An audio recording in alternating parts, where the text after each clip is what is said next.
Yo, what's happening, people? Okay, we are live right now, live from the village right now. It is 19 minutes past 8 p.m. right now, 20 minutes past 8 p.m. right now. It just turned. Yeah, we're starting a little bit late right now, but we're still starting right now. It is movie night right now. It is Arnie season right now, and we're about to watch the best Arnie movie ever made, and just one of the best movies ever made right now, and that is Predator. Yo, what up, Sam? Sam being a place to be.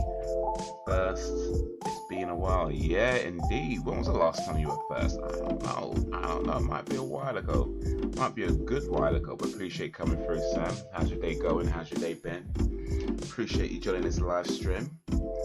Getting ready to watch Predator from 1987. It is an hour 47 minutes. So this is a bit of a longer one. It's a bit of a longer movie, but once in a while. It is on Disney Plus if you got Disney Plus, or if you got it on Blu-ray, DVD, VHS, Laserdisc, whatever you got it on, get it ready on Zero.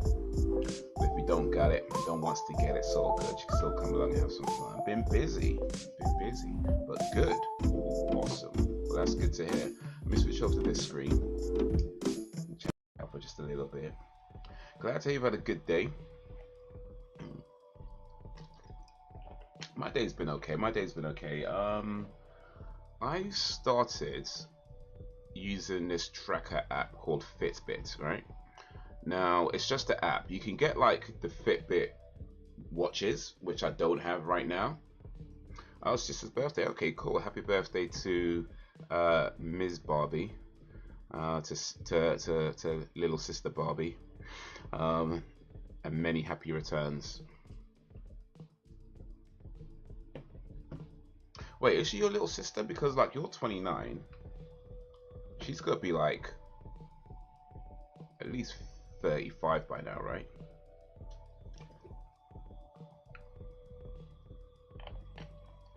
She was born after you, but aged more. It's science, man. It's science. But yeah, I started using this app. I do want to get the Fitbit armband watch tracker as well, because then it could be more accurate and stuff. But it's pretty cool what I've been doing so far, where it tracks things like, you know, how many calories you burn in a day. You can also track how many calories you consume. It's got like exercises and mindful breathing exercises as well to relax your mind. So yeah, it's pretty cool. Like, you track how much water you're drinking and that kind of thing. How many steps you take in a day. So it does quite a lot. Like, it's just like, this what I've done so far. I don't know if you can see it. I don't know if you can see it. It's probably, yeah, I don't know if you can see it. Actually, it might be too bright on the screen, or just too far away now. But yeah, it's been pretty cool. But yeah, once you get like the Fitbit on a wrist watch, then it can be a lot more accurate, because they could track like your heartbeat and all that kind of blood pressure and all that sort of stuff as well. So hopefully I'll be getting one of those in the coming month or so. But for now, yeah, this app's not too bad. I'm liking it. 36 was your younger sister, now 7 years older. But yeah, no, it is pretty cool. Also, I went out on Saturday to a friend's barbecue, and I was commenting on his beard, and he told me that he uses this beard oil that he makes himself. Well, I think he makes himself. He sells it anyway. It's his own beard oil that he uses, and he gave me a sample to use. I've never used any kind of beard oils or anything like that before, like literally never ever. But he gave me this, and I tried a little bit of it. You probably can't see it now; it's probably all washed out now. But yeah, I might have to become a beard oil user after this, because it's pretty cool. Like, it gives your beard a nice little shine, you know. And even though I've got grays in my beard, it still look pretty cool. And it could use some of that. Yeah, you just put like, let me do something actually, because you just get like a few drops like that. Let me just do one more. There you go. And you just rub it in. Just rub it into your beard like that. That's all you got to do. That's all you got to do. Just rub it in. So yeah, I might become a beard oil guy now.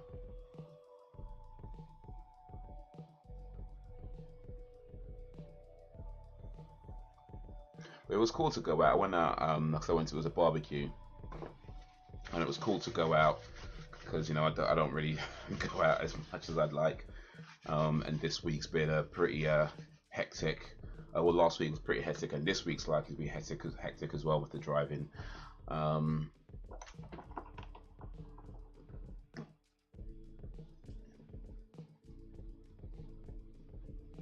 Yeah, I went gym earlier. I actually walked to the gym. That's why I got so many steps counted on my thing. So I walked to the gym. Walked back as well. And I've been counting calories. I never wanted to be one of those people who count calories. I guess that's what I'm doing now. Counting calories. I'm one of those guys now. One of those weirdos that count calories. But I guess it's a good thing just to kind of have an idea of how much you're eating and how much you're burning, and making sure like you're not eating, you know, too much, because I know I have a tendency to eat just eat. So yeah, it's good to kind of track these things and be like, yeah, maybe put the donut down for now, you know, maybe yeah,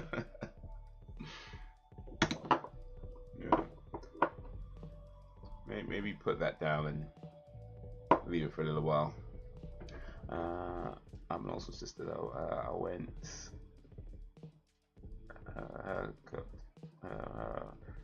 I went and cooked her French toast. Bought her cake, a bottle of wine. That's my good deeds done. So wait, French toast, cake, and wine. Yeah, I think you did all right. I think you did all right, especially with the cake. Like the cake, I mean, really, you could probably just given her like the French toast, and that would have been fine. But the cake, I mean, that really like puts it like up there. I reckon you give somebody any kind of cake, and that's epic territory as far as I'm concerned. That's when I thought we could be friends. You start counting. Yeah, I'm one of those weirdos now. I don't know. Like, I guess it's oh wait, I got a notification about.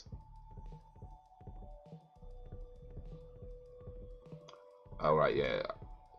I've completed my fitness goals for the day. Just let me know that. Cool.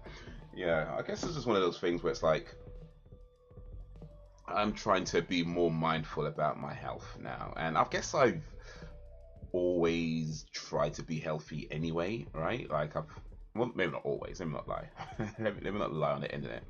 But I have generally tried to be reasonably healthy, and I guess as I'm doing that more, you know, and I'm getting older, you know, you have to start looking at ways to kind of maintain your health better and where you can improve. And that's where the trackers kind of came in, because I was just thought, you know, maybe it was a good idea to keep track of what I'm actually doing. So I was like, all right, well, if I'm gonna do this, let's do this. But I think I'm doing okay though so far. I mean, it's still new, but so far so good. I haven't been too well, I haven't got to that point where I'm checking absolutely everything. You know, I haven't got to that point yet. But yeah, just tracking what I'm eating, and it lets you know what the calories are, how much calories are in there, and that sort of thing. And it's like, okay, cool. Make sure I don't eat too much. Those pancakes I made was so sexy. Oof. I might have to take a trip to Hull. I might have to take a trip to Hull and be like, you know what? I had some good pancakes here. I had some really good pancakes here.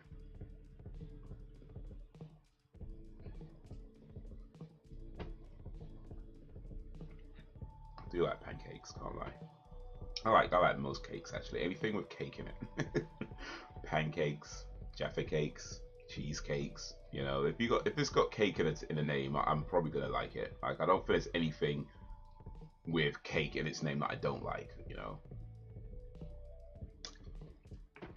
I made them, I didn't buy them. Oh, I'm definitely coming to Hull then. I'm gonna need you to make me some of those pancakes. I'm gonna need you to prepare me some pancakes, Sam, for my belly.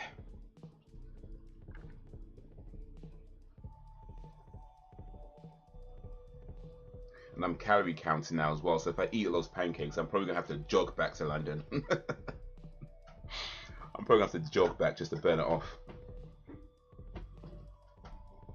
But it's worth it though. If they're as good as you said they are, it'd be worth it.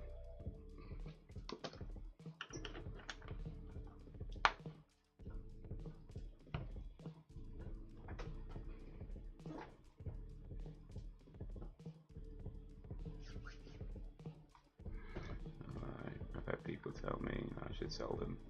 Well, it's not a bad idea. I mean, assuming it's something that you want to do and if you have time to do it and that whole thing, because you know, you could set up like, you don't have to have like a big business and a shop and that kind of thing. You can set up like a pop-up shop somewhere and, you know, just sell them as you have them. Once the stock's gone, it's gone. Come back whenever. Or do things like if you go to like car boot sales, you can like set up a stall there. You don't need a car. You could just go in with like I think you can like even rent a table from them and something a lot of times. But yeah, you can go there, set up a stall, just have some pancakes and be like, yeah, selling some pancakes. Once they gone, they're gone. People looking around for a deal. Oh, some pancakes. I'll have some of that.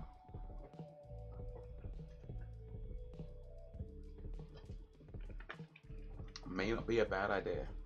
And also, I just think like it's a good idea to have multiple sources of income. Like that's like my general advice to everybody. Like whether you're rich or you're poor, you know, whether you make a little bit of money or a lot of money, like everybody I think should have more than one source of income. I thought about it, but I made them because I enjoy them. If I did them to sell, then enjoy them. No, that's fair. That's fair. That's fair. Can't let money make all your decisions. But yeah, we all need that dough. We all need them dollars.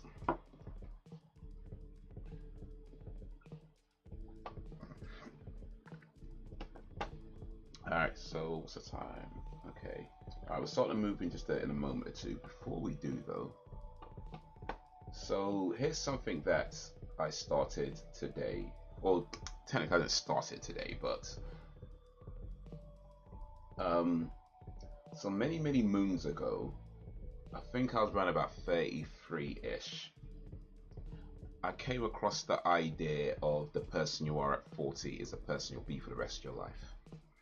And I do generally believe that's actually true. Like, not to say that you can never ever change. Of course you could always change. But I do feel like pretty much at 40, you know, that's pretty much who you'd be. And because of that, I decided I wanted to write up a list of things to do before I'm 40, right? And so I did that. Now, the idea wasn't to necessarily do every single thing on the list, but just to kind of be in the mindset of, yo, what up, Frederick? Hey, new picture, cool, new avatar.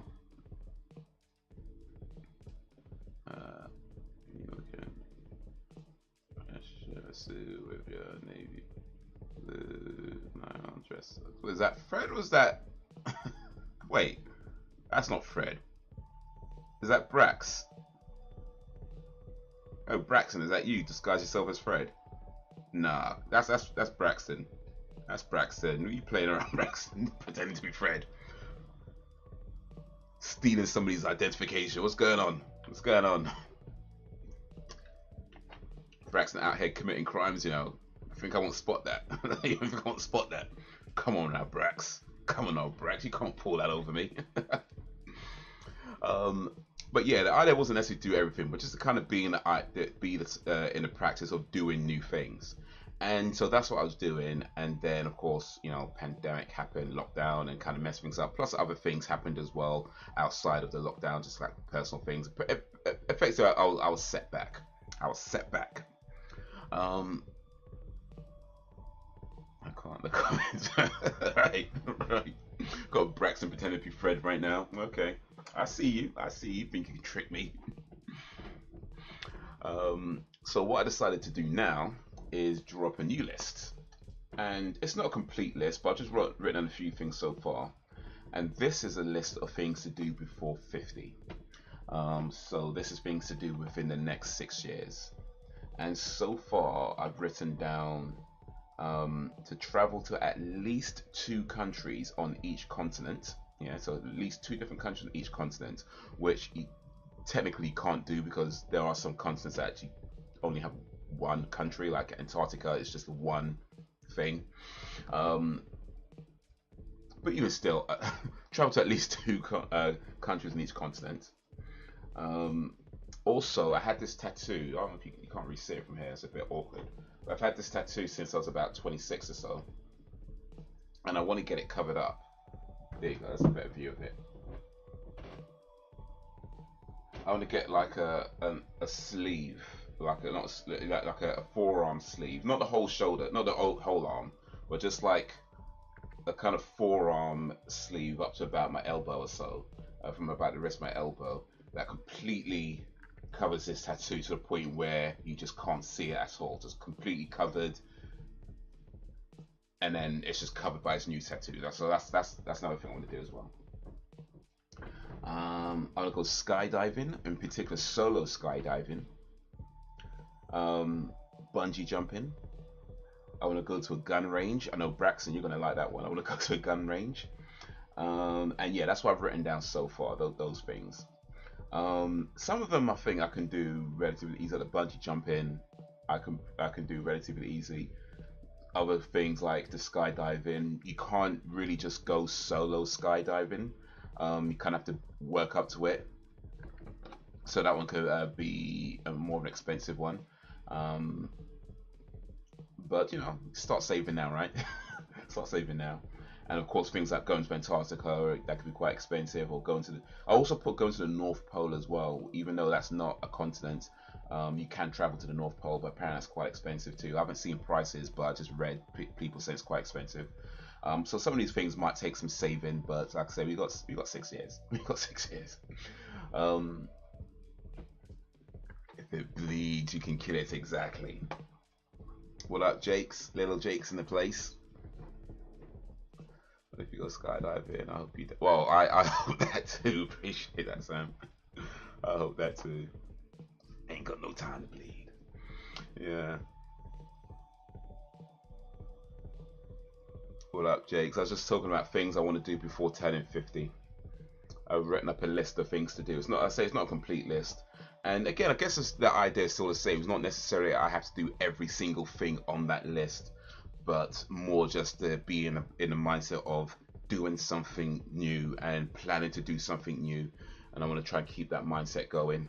And even if I don't do absolutely everything before 50, at least hopefully I can do a decent amount of them before then. God willing, if you make it that long, right?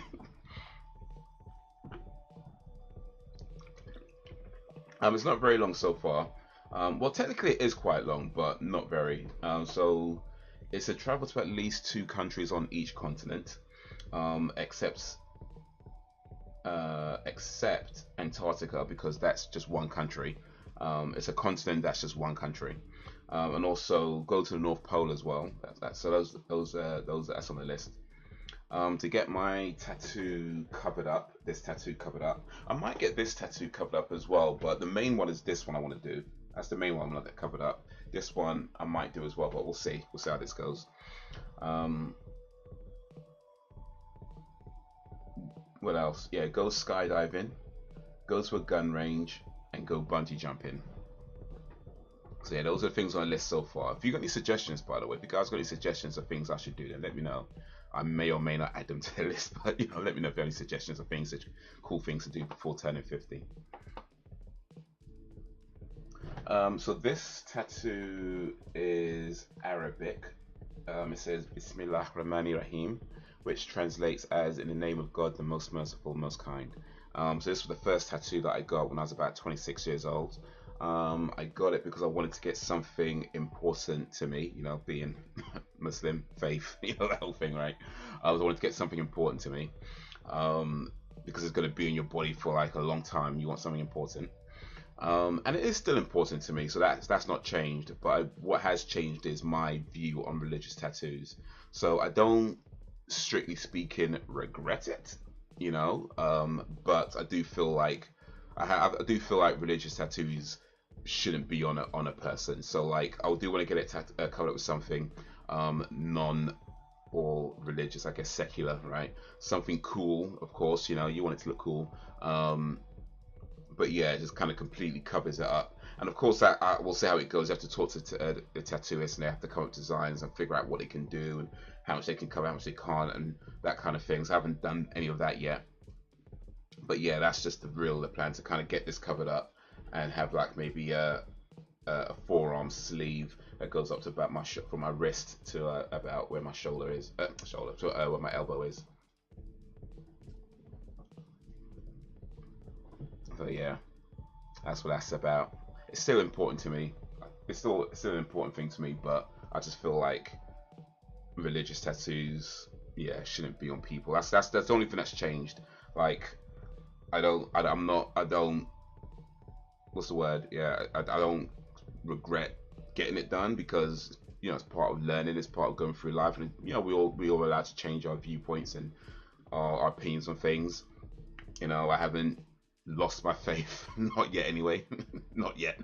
Um, but yeah, times be trying, man. I ain't gonna lie, times be trying.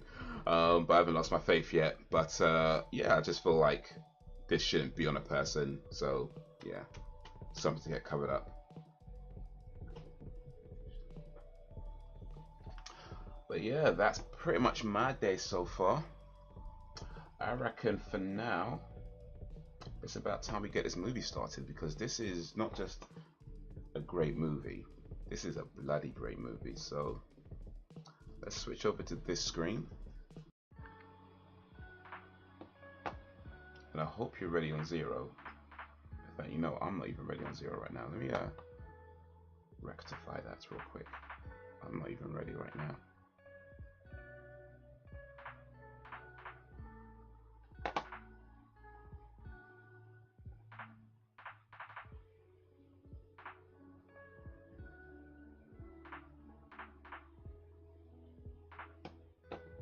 There we go.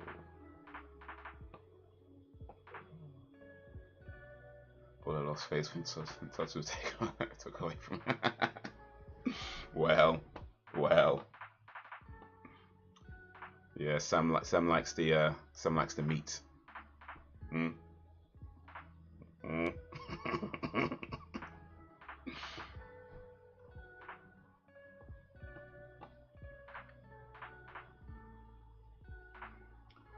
All right then. Get ready to stick around.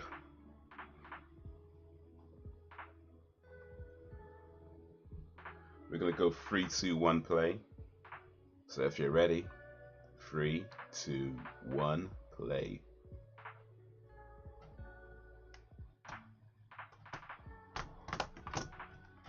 Oof.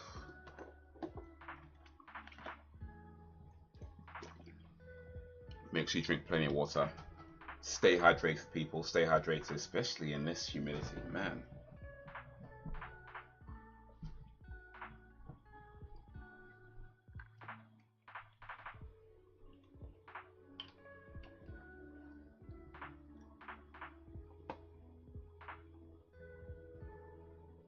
Gordon Silver Davis. Arnold Schwarzenegger.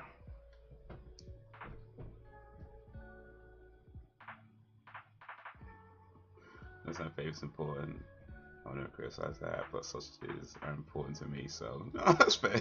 That's fair.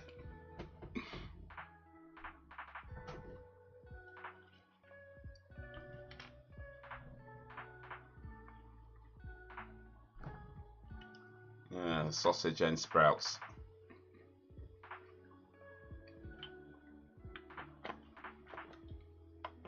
Meat and 2 veg.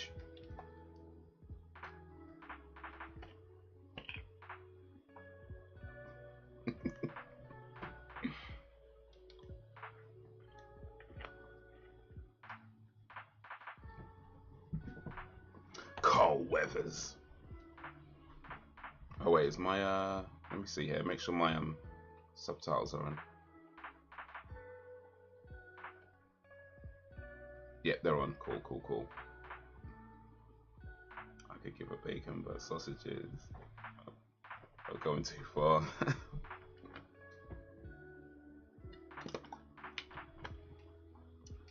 Well, bacon's not really meat though, is it?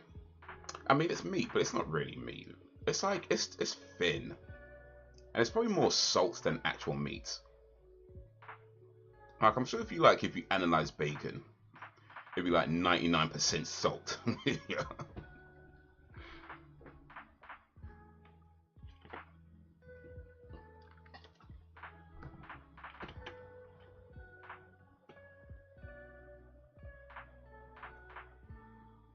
Bill Duke.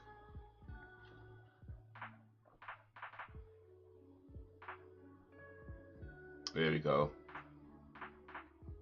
Schwarzenegger smoking in a helicopter. Apparently you can't, you're not allowed to smoke in helicopters, which makes complete sense, of course. Why would you smoke in a helicopter?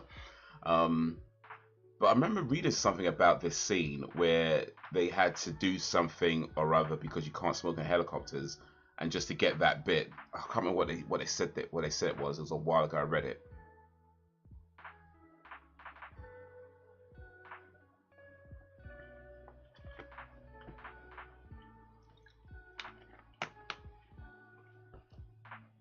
Yeah, so content and bacon was off the charts. Yeah, it's gotta be like mad high.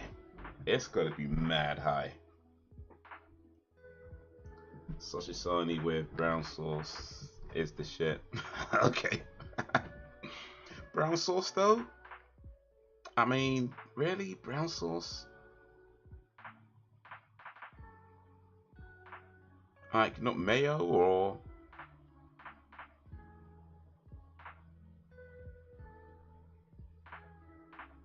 Or salad cream? Salad cream goes well with meat, by the way. I don't know if you know this, but salad cream goes really well with meat. Like, I know they call it salad cream, but it goes well with meat.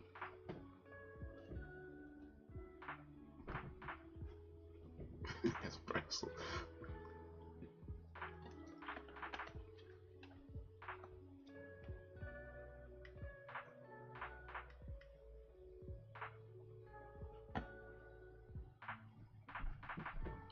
Sausages are like amalgamation of all kinds of mystery meats.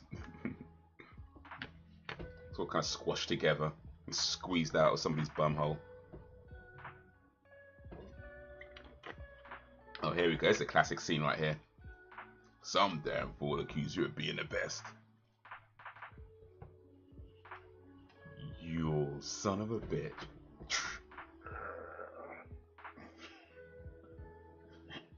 What's the matter? CIA comes watching too many things. Huh? I don't know.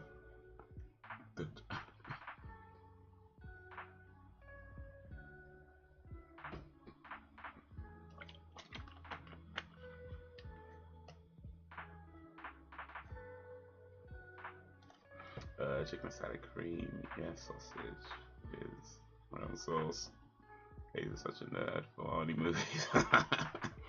I've seen this a bunch of times, like more than a bunch of times.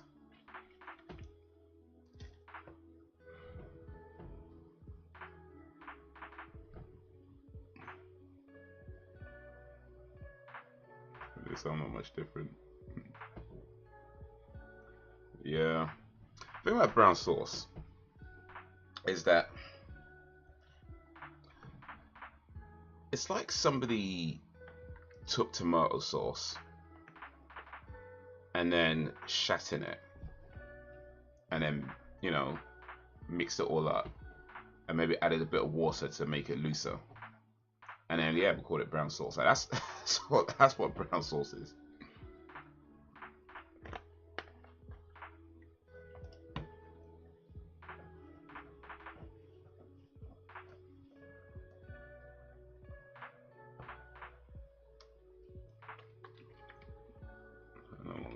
Recite whole movie word for word. Oof. Oh, this bit, yeah. This Little Richard, the song playing. Baby. Yeah, baby. Woo, baby. Having some fun tonight. Thanks, that's rude. Brown sauce is rank. Actually, no. To be fair, brown sauce ain't too bad.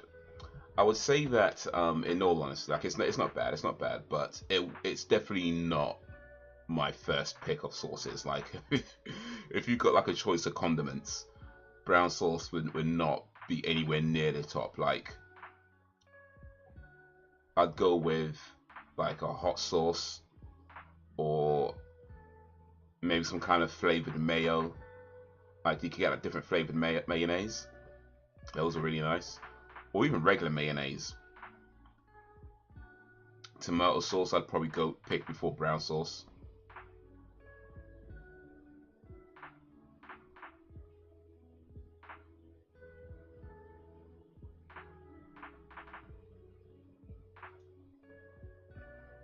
That's why you go to the home. Okay, well, as long as they don't have brown sauce. Or at least have more than one choice. Bunch of old guys fighting over the mayonnaise.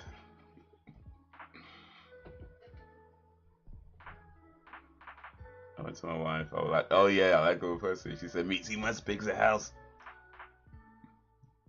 Yeah, I like little Percy. Yes, her now. Yeah, me too. Mine's as big as a house. Cause she wanted the little one, cause it's big as a house.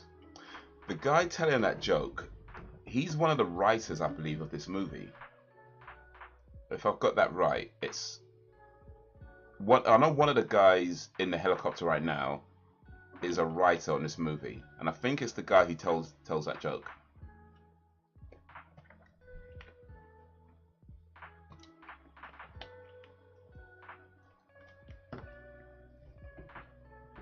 Do you remember that joke in the movie? Oh yeah, for sure.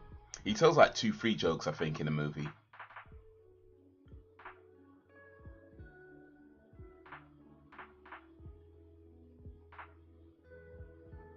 As he spits in his boot. That's a real nasty habit you got there.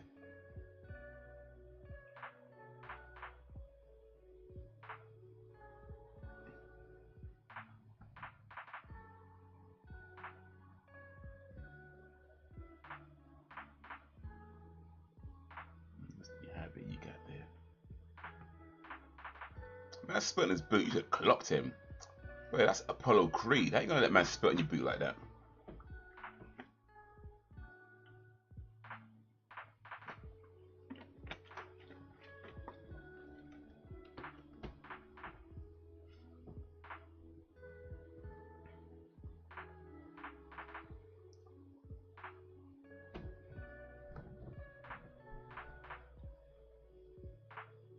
So here's something interesting about this movie.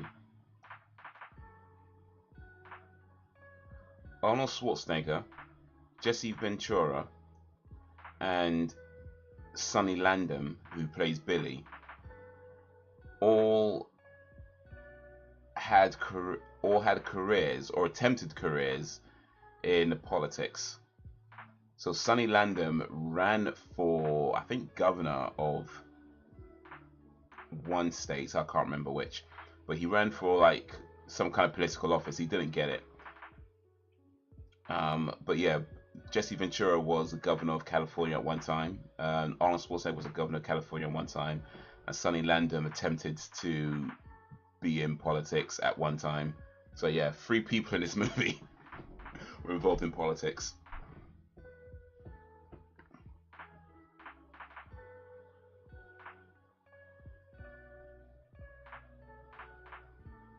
Sonny Landham was actually a former porn actress. So it makes sense that he'd want to go to politics because he's used to screwing people over.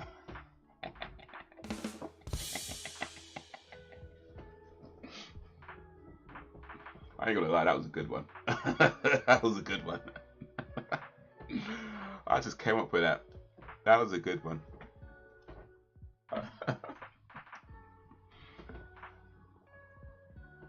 I can't. I have the forward to tonight's stream. My sister even invited me to tea, but I wanted to come home to watch this. Yeah, you know it. Predator beats an evening with the sis.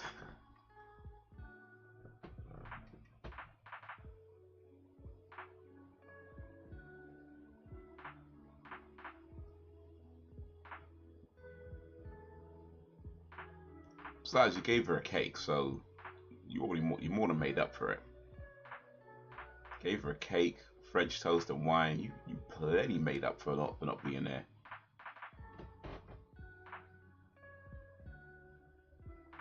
You've made up for not being there for at least the next 5 birthdays. You know, I reckon.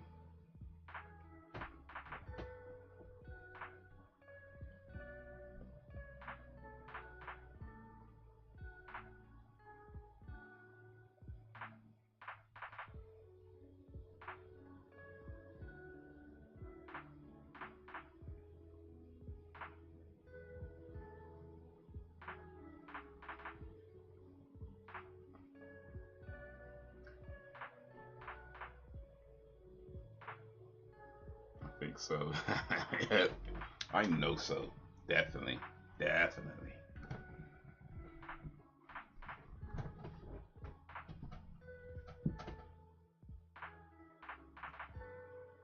Man, these guys went out nasty.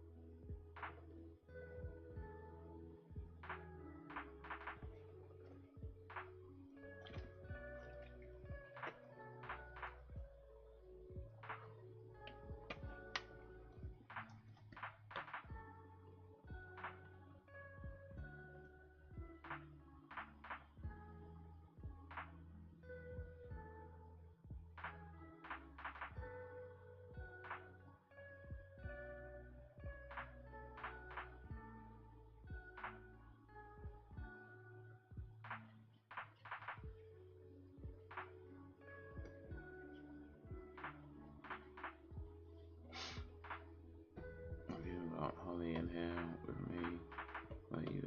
She is stopping me from watching. She will have to close her eyes. Oh no, it's up to her. It's okay, Holly. This ain't a scary movie. There's no blood or guts or anything like that. Nothing violent. Nothing at all.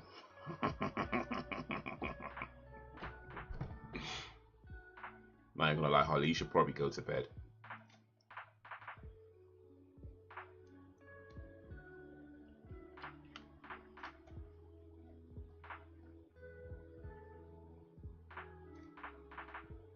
In fact, Holly, if you fall asleep right in front of your mum, and make sure you fall asleep in a place that blocks her from her screen,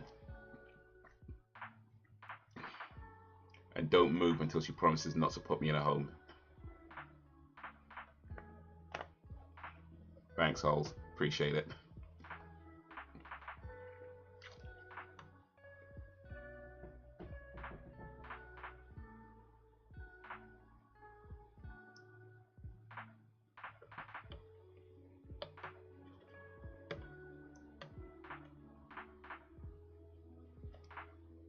Well, because we started on her, so she can't sit with me for half an hour. Oh man. Oh well, maybe next time. Maybe next time.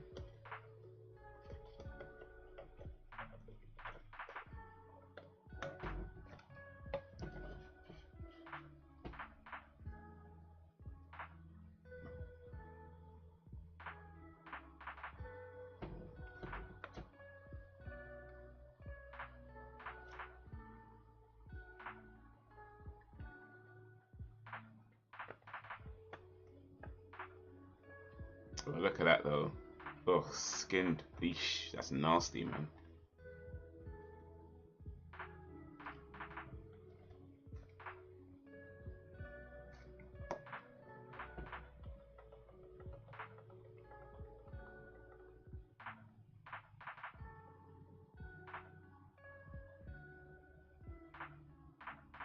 Eesh.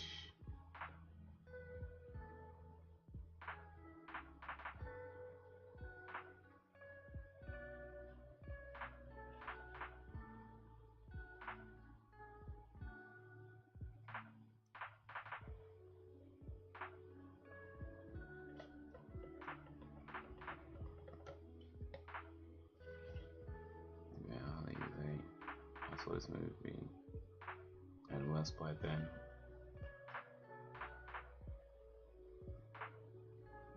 Yeah, for the first one.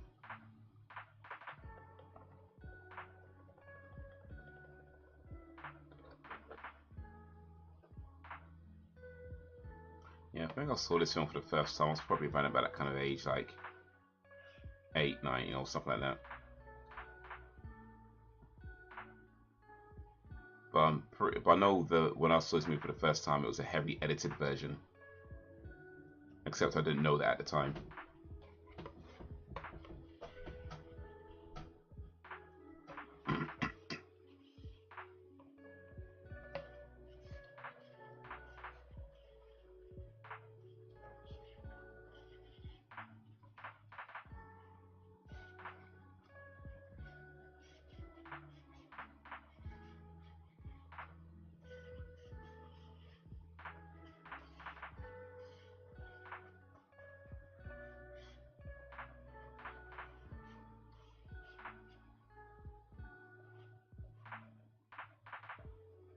We move 5 meter spread.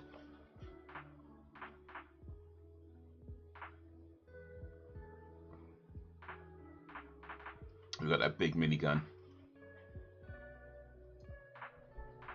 Kids in the class have watched Squid Game. That's worse than this. Squid Game, yeah, that was pretty violent actually. That was pretty violent at times. Like, from what I can remember anyway. Maybe not every single episode, but I do remember, yeah, there's quite a few bits of violence in there.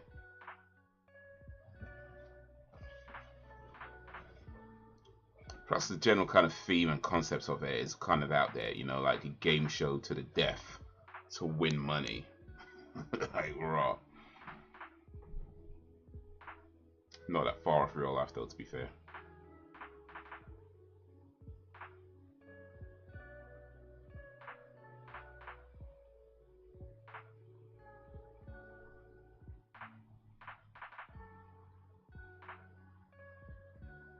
They're being watched.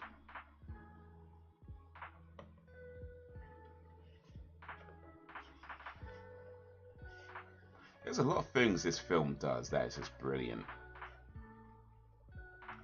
Like how the Predator itself is slowly revealed. How the movie starts off being about one thing and then it becomes about something completely different.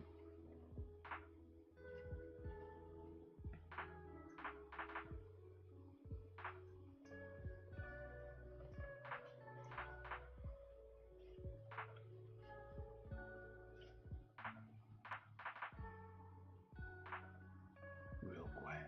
Leave your hair. You got that?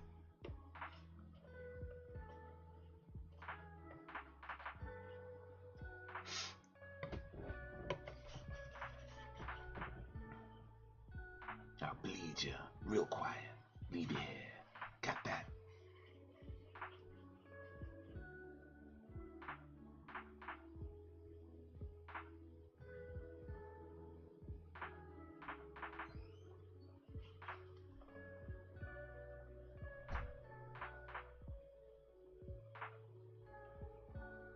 Apparently Schwarzenegger lost weight to play this role.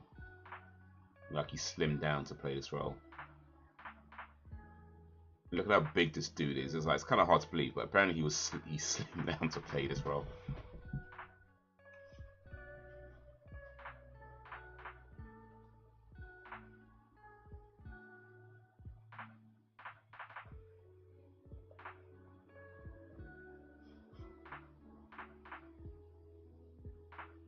Honestly, I would go as far as to say this is a perfect movie, and it still holds up well. Oh, for sure, for sure.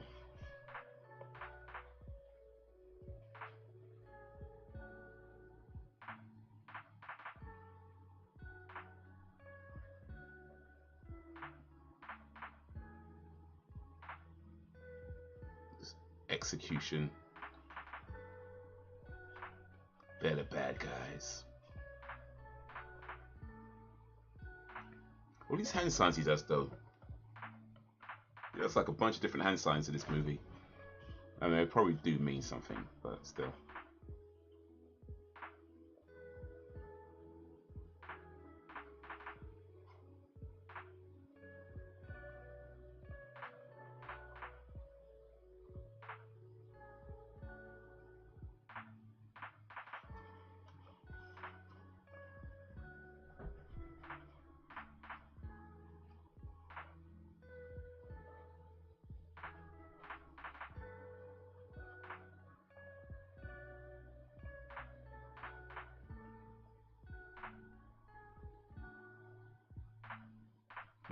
Tripwire, tripwire. Ooh, how close was that, yeah?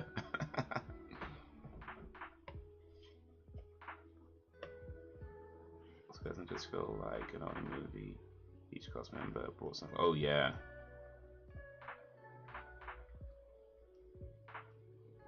Oh, yeah, like, when you think about the lines and the cool kind of quotables, you got stuff from Mac, from Jesse. I can't remember his name right now, the character's name right now, but yeah, Jesse Ventura's character. Even like the minor characters, they've all got lines that stand out. Like nobody's just kind of just there, you know.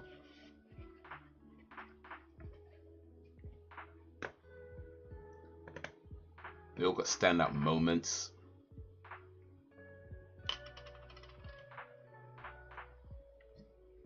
Like Billy when he takes his shirt off. I ain't gonna lie, that bit was kind of pointless. Like you didn't need to stand there, take your shirt off and cut yourself. Like it looks cool on camera, but it's kind of pointless. You know what I mean? Like, bro, you did not need to do that. Man took his shirt off, cut himself across the chest, and waits for the predator. It's like, why did you do that? But yeah, it looks cool though. It looks cool.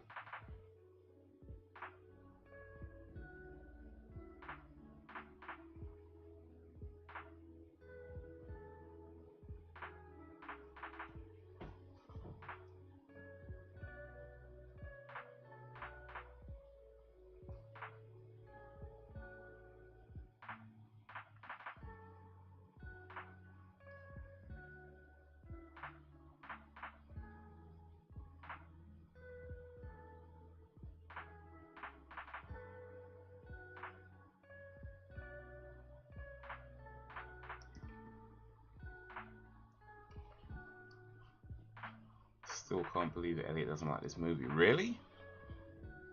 And you stick with him? You stay with him? Like, man, that's grounds for like, that's grounds for a breakup.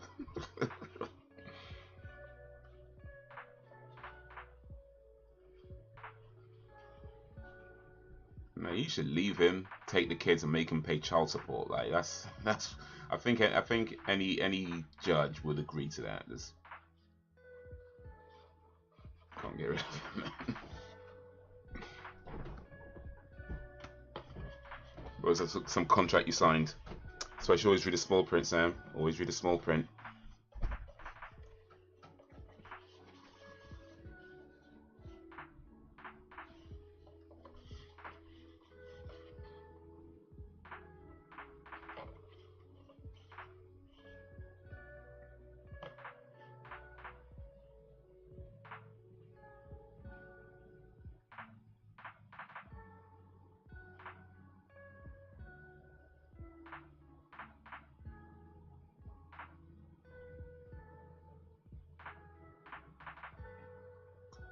And the explosions, though.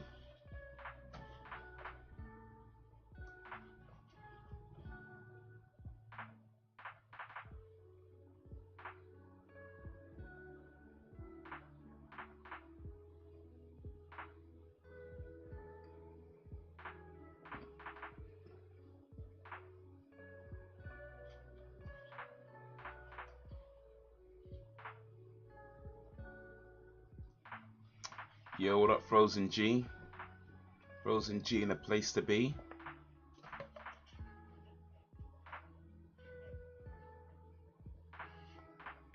When he first told me he didn't like it, I honestly thought he was just saying that to piss me off. But he really doesn't like this. How can you not like this movie? You know, like, okay, maybe. Okay, not everybody likes action movies, fine. Not everybody likes, you know, explosions and that kind of stuff, fine. I get that. So maybe this isn't. I ain't say it's gonna be the best movie. Maybe it's not your favorite movie. You know, maybe it's not the best movie ever seen. But to say you don't like it, you know what I mean? I get it. Okay, maybe there's other films you would rather watch because you're not really into action and stuff like that. Fine. But to say you don't like it, nah, come on, man. Stick around.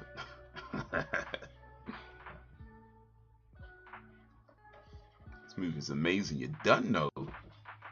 That nurse who kills those babies. Oh, I saw that. Yeah, yeah, yeah. Was it Lucy? Yeah. One of Arnie's, oh, for sure. And just a great movie, regardless. One of Arnie's best, and just one of the best.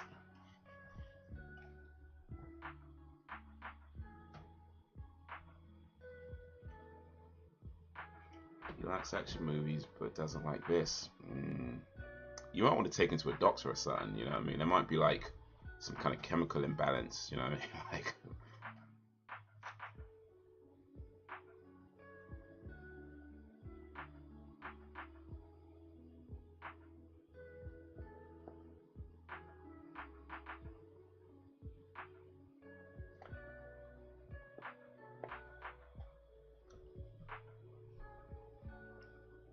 here's another movie, I think it's a sequel.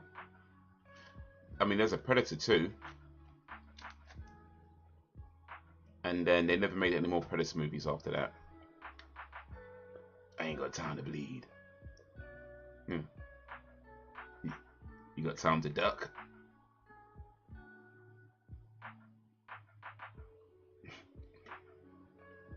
Yeah, they never made any Predator movies that starred a girl. They never made any Predator movies where he fights alien.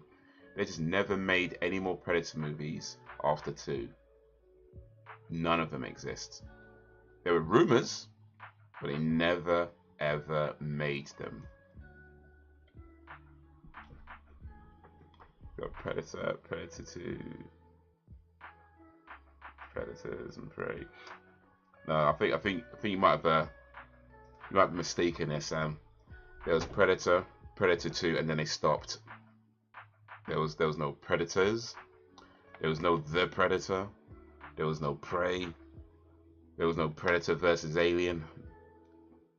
They never ever made them. Ever.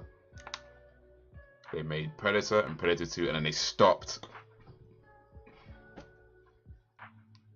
No other Predator movies exist.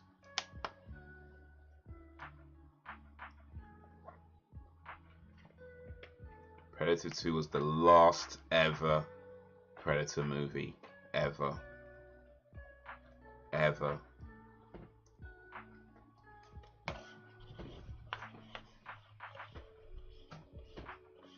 Everything else was just a rumor.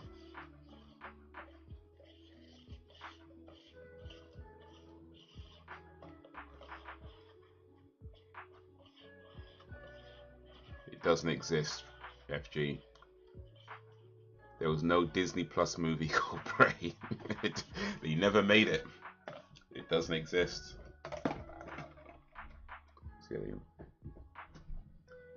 They never made them. Alien versus Predator. They were just rumors. They were just rumors. They never ever made any more Predator movies. Ever. None. None. They don't exist. They don't exist.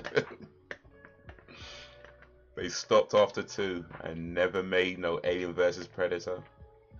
Never made Alien vs Predator 2. They never made Predators. They never made, was it The Predator? They never made Prey. They were just rumors. There's only Predator. There's only Predator and Predator 2, and then it stops. It stops. None of the others exist. Maybe in an alternate universe, but not in this world. No, no, no, no, no. Yo, what up, Fred? Or is that Brax again? Should I say Brax Bivvy in a place to bivvy? How you doing, man? How's your day going? How's your day been?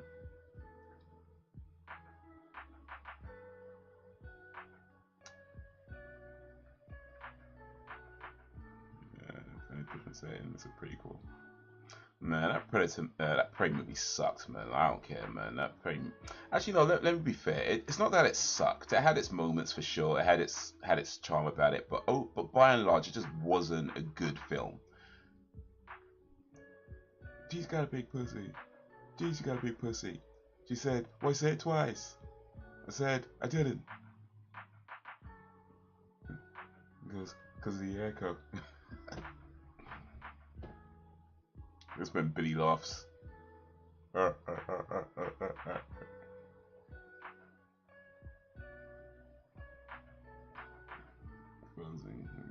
because it tries to start up. Exactly. Oh yeah, Top Boy season 3 coming soon in September, isn't it? Yeah. Yeah. I am definitely looking forward to that, man. Like, that's a final season as well. So to see how it all ends. I mean, I have my theories. I have my my opinions on how I think it might end, but it'd be good to see how it all kind of culminates because the way season 2 ended, May, May, and Deshane and Sully, like the way they've just been doing this for so long now, it's like my theory is that one of them, or maybe even both, I think one of them, possibly both, but I think one of them is gonna die. Deshane or Sully, I'm guessing one of them is gonna die, and the other one's gonna be in prison. That's my guess. That's my guess. But it'd be interesting to see what they do, and yeah, but yeah, definitely looking forward to Top Boy third and final season because every Top Boy has his day.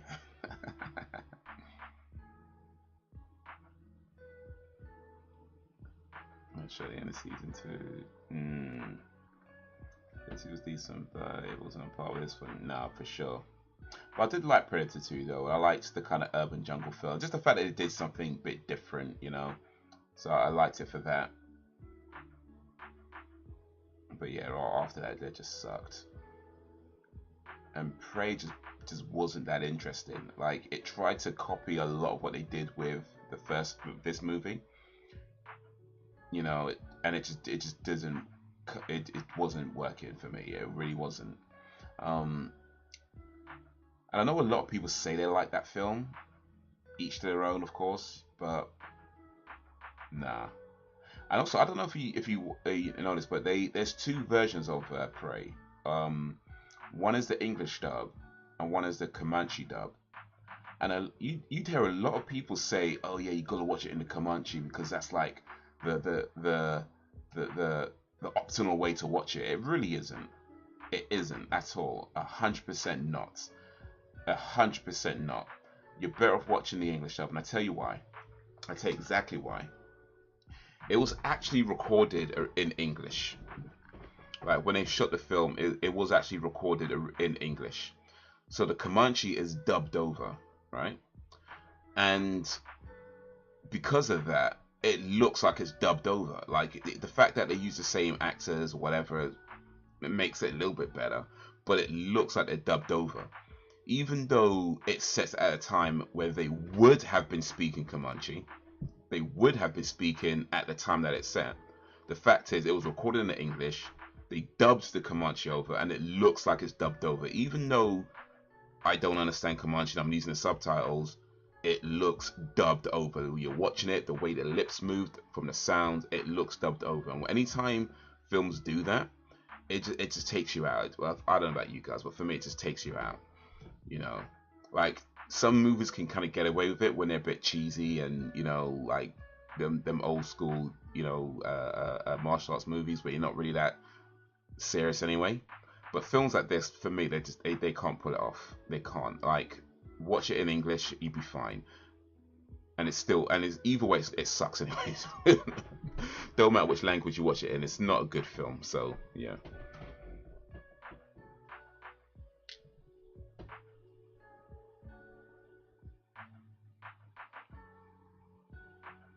Do you think they make a Top Girl? That's the rumor, actually. There is a rumor that Jax from Top Boy would become the Top Girl as a spin-off, which could be interesting.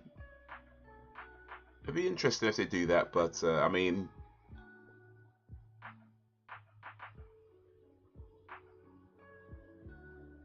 I mean, hopefully they do. I mean, it'd be cool if they did something, because there's always more stories to tell. I think it's a good idea to end this one though, because it's not the type of story that should go on for a long time. So I feel like it is a good idea to actually end it. But yeah, there's always more stories to tell from the ends. There's always more stories to tell. So Top Girl, yeah, I'll be up for that. And whether it's Jax or somebody else, we'll see.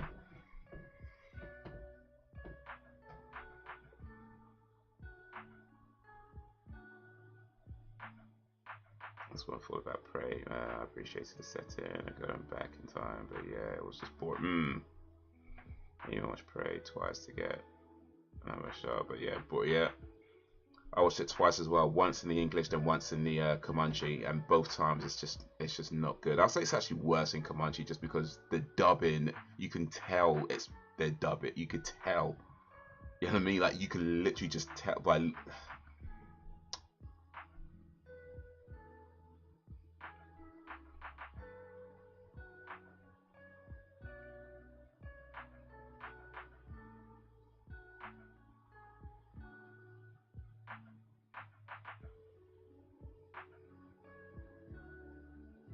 Do you ever get the feeling sometimes when it comes to films like Prey though, that the only reason, and not everybody, I'm sure there's people who genuinely liked it. I'm sure that those people exist. So I ain't talking about everybody.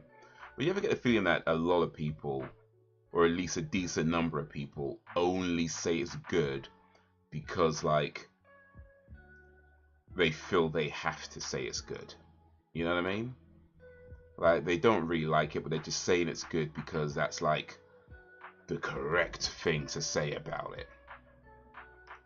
When the truth of the matter is that it's not that good. It has its moments for sure, but it's not that good. Right, that sort of thing. Like even when I see people say things like, "Oh, you gotta watch it in Comanche. That's the optimal way to watch," and it really isn't. Like you can tell it's dubbed over. You can literally tell it's dubbed over.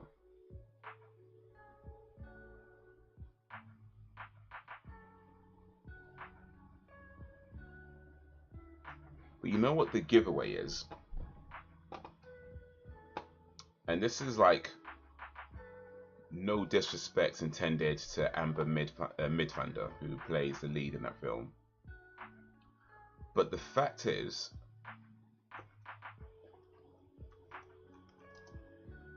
let me get it on screen so I don't misquote misinform you guys.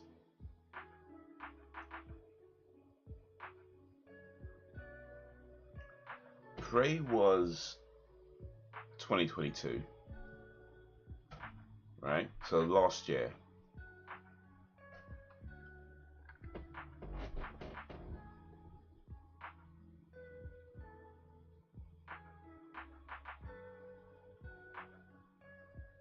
Since then,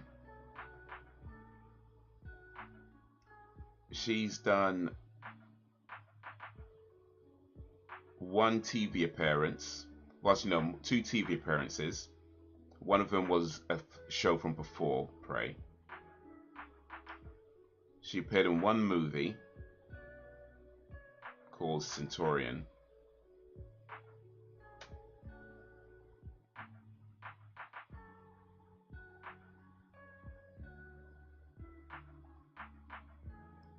And I don't know, this doesn't look like this movie got released in cinemas.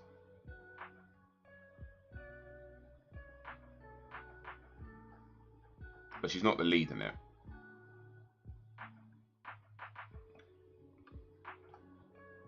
Anyway, the point I'm making is that if people really thought she was like this badass, you know, lead female lead actress, if people genuinely thought that, she'd be in much more demand, right? Now, look, now there's some caveats to that, of course. Maybe she doesn't want it, who knows?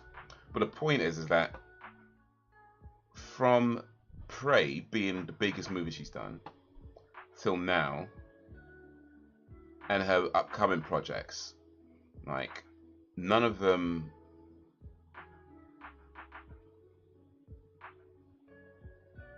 are films that most people are going to care about. Let's just keep it real. Listen, and apart from maybe Avatar: The Last Airbender, where she plays Princess Yue in an upcoming TV series. And by the way, Princess Yue is a minor character in Avatar: The Last Airbender. So yeah, like I just don't buy it. Like if people really loved it as much as they say they do, she'd be in much more demand. You know, or at the very least, you'd be looking to be in bigger movies, even if you're not the star. You know. Now look, maybe I'm wrong. Maybe I'm wrong. Maybe it's too early to tell. It's only been a year, but no, I'm just not buying it. I'm not buying it.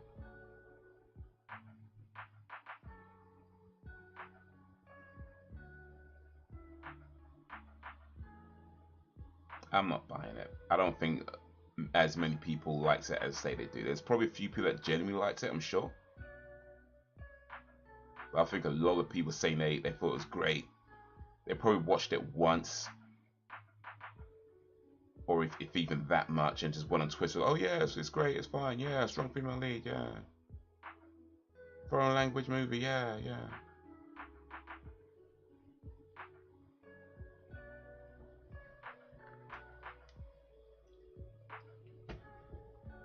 It's a strong female lead narrative and so over it. That's why I like horror movies, because your final girl isn't a strong female fighter. She builds up to that and make women relatable. So it makes it interesting. Most people that liked it must appreciate being bored.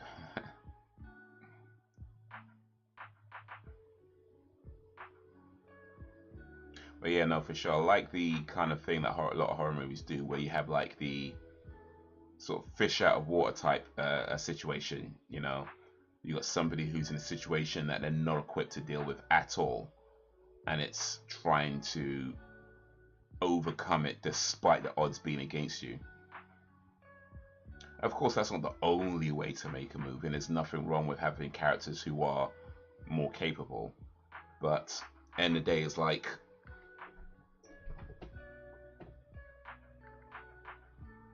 make it interesting, and Prey just didn't do that.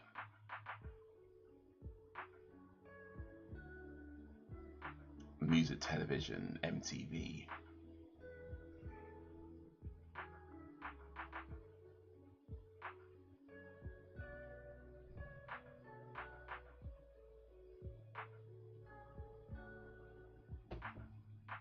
Also, the dumb thing about Prey, I mean, the fact that it's set in like 1700s, right? So you got to think, like, if these predators came to Earth in 1700s, right, and they got their ass kicked by some little girl who wasn't even the best fighter in the village, why would you come back in 1987 and think you could take on Arnold Schwarzenegger? Like, are you dumb, fam? You know what I mean? Like, are you dumb? Like, you got your ass kicked by a little girl, and you thought, yeah, let's come back and try and take on Schwarzenegger. Like, no, like you're clearly not a threat. Like, go away. Like, go find some other planet at this point. Like, you're not a threat. Like, what are you doing? Do you know what I mean? What are you doing?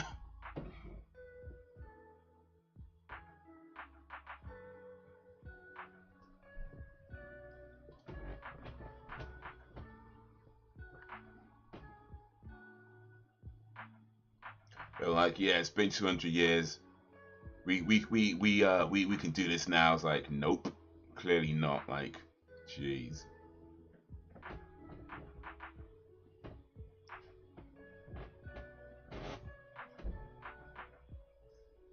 When Buffy made mistakes, and she has superpowers. Ooh, this is where. Oof. About to see some violence now.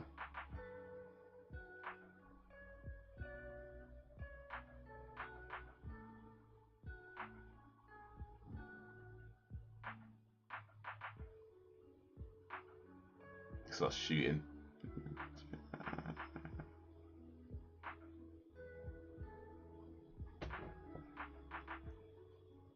That's where the infamous, the famous line comes from. If it bleeds, we can kill it.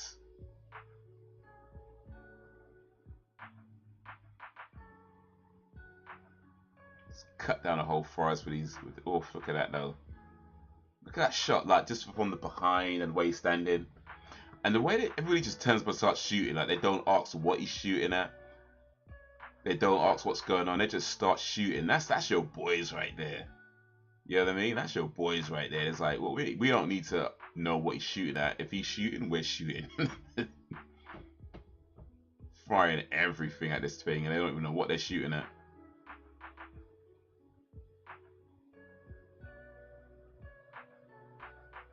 Even the leader was like, yep, if Mac's shooting, we're shooting.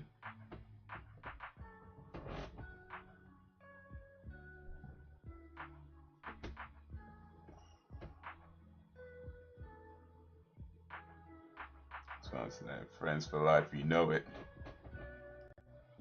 Listen, if your friends ain't shooting at mysterious things that they have no idea what they're shooting at just because they saw you shoot, if they're not doing that, then they're just not good friends, quite frankly.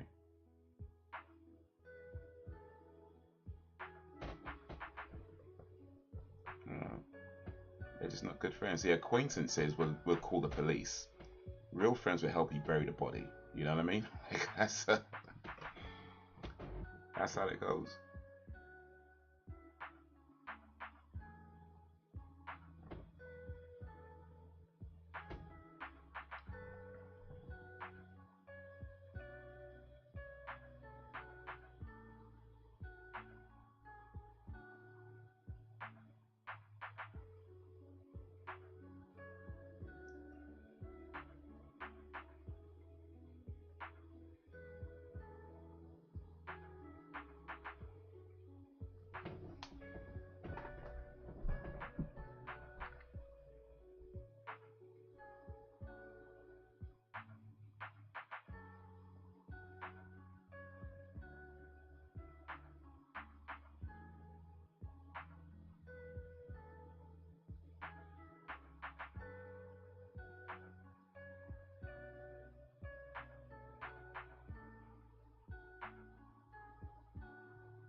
Oh, we just touched some alien blood.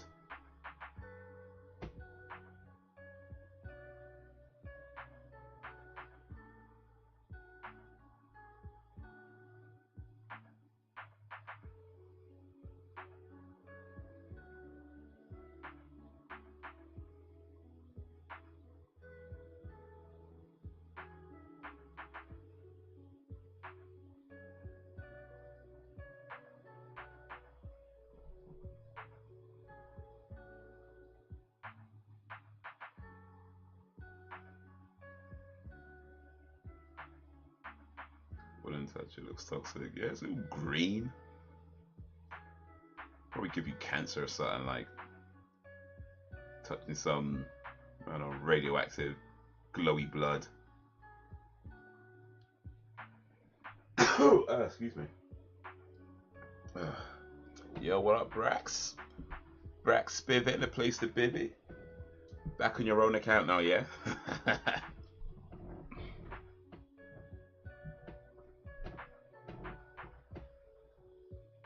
How you doing today, sir? How's your day going? How's your day been? Appreciate you joining this live stream for the third time today. Watching Predator from 1987. Can't fool us indeed. So good though. You tried, man. You tried. I appreciate the effort. But you need to get up pretty early in the morning to pull one over me. I'm just saying. You need to get up pretty early in the morning.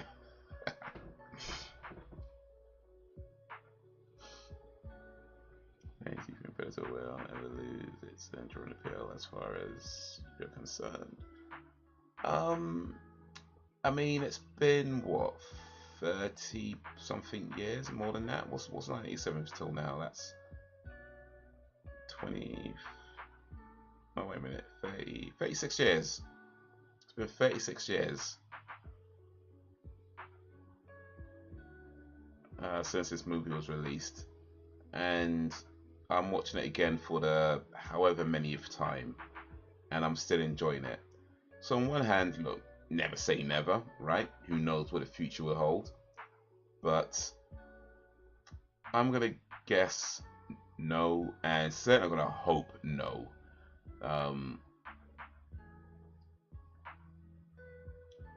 That doesn't lose its appeal for me. Younger generation, but exactly. We've got to set the example for the younger kids to continue the tradition of watching good movies from 1980s, and not these crappy remakes or sequels and spin-offs from 2020, whatever, 2022. So Brax, Fred was here earlier, right? However, Fred wasn't talking like Fred. Fred was talking very much like you.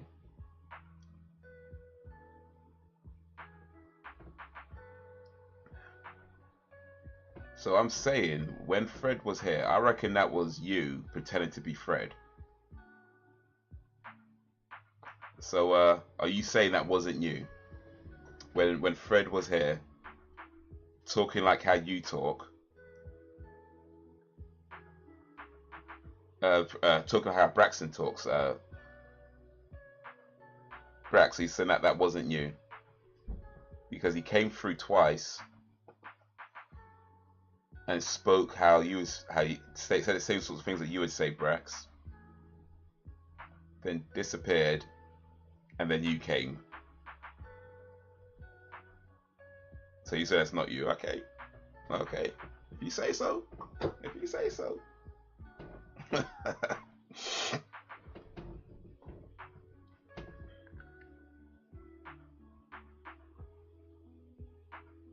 Miss Fred. Oh, no, that ain't me. Okay, okay. But had a different profile picture as well. Wasn't the usual Frederick profile picture. It was a different profile picture.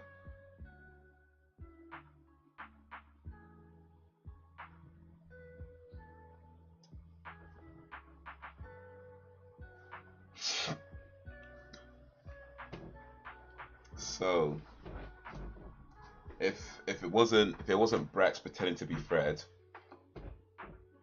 then is it Fred pretending to be Brax?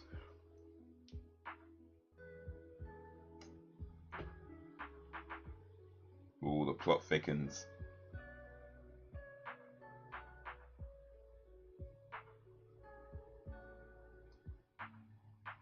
There's something out there waiting for us, and it ain't no man. Could be Dan or Ben pretending for all that could be.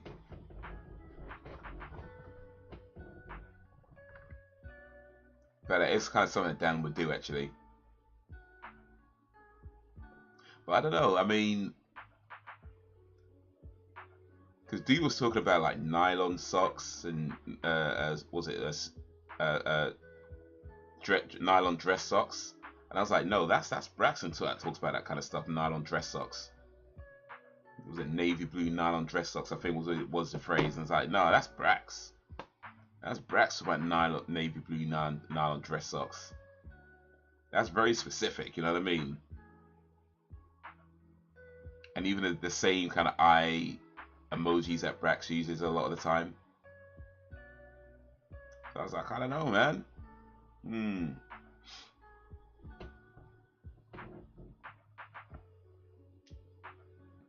It's Fred, your alter ego.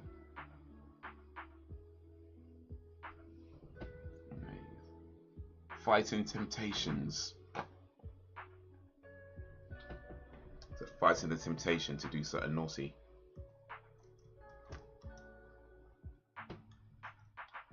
Or is it fighting like Tina Turner's old band? Not Tina Turner, Diana Ross.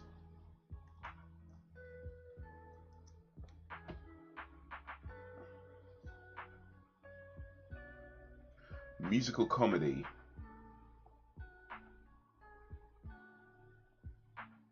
Oh, Chloe Bailey's in that actually. Oh, that's cool. Steve Harvey and Beyonce. Oh, you know we got it's all love for Beyonce. I ain't gonna lie, that's a 2-hour movie though, so that might not get watched anytime soon. That's a long one.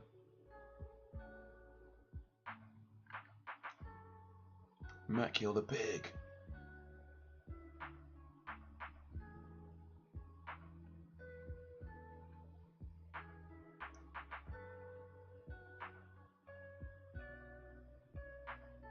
That's Black Santa's favorites indeed. And I guess I've got no way to prove it, but I'm just saying, Fred came through, different profile picture, wrote in that typical Fred way of writing with the capital and lowercase letters, but using words that Brax usually uses. I was like,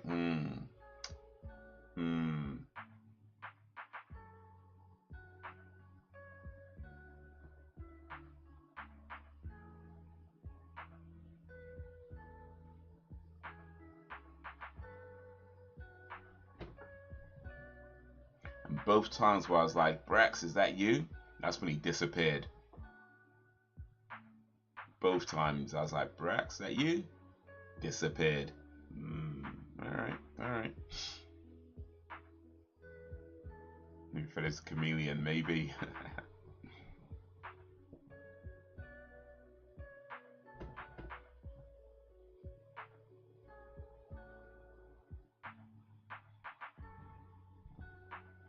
Yo, what up, Natalie? Fashion by Natalie. Okay, you changed your channel. Fashion by Natalie. Let me make sure I check that out.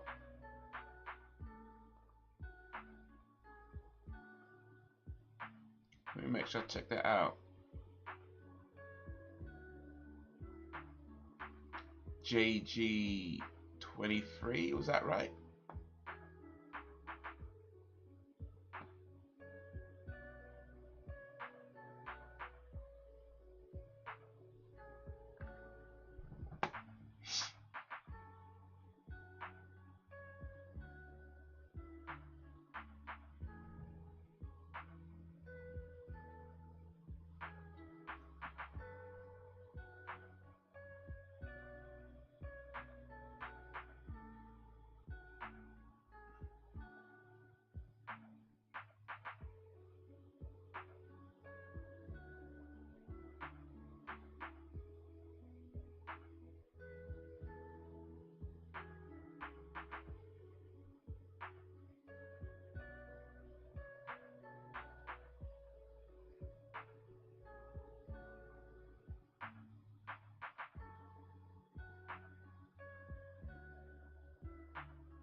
Your man was killed.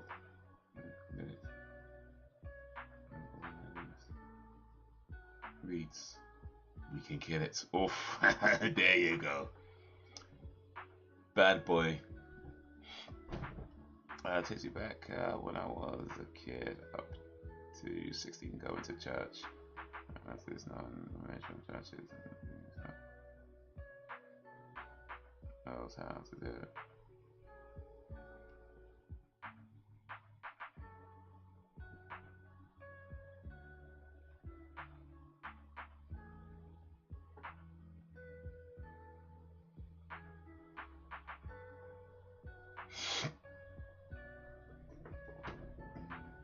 Mike Epps, Cuba Gooding Jr. Yeah, Defying Temptations. This seems more like the type of movie I'd watch offline, because like,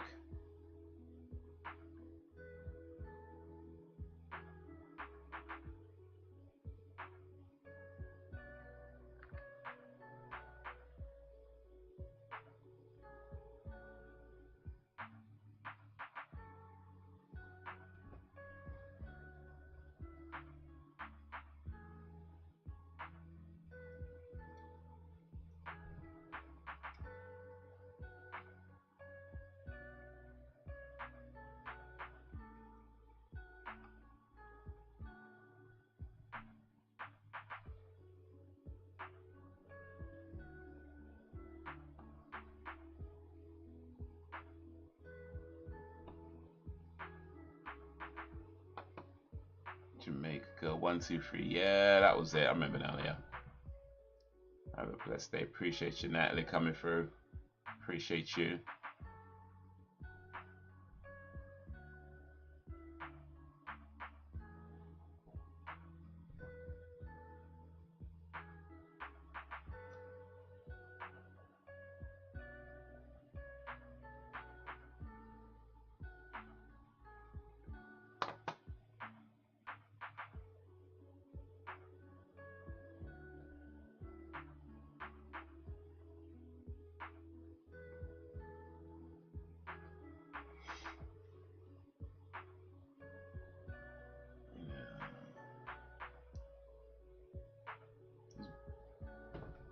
Breaks a razor in his face.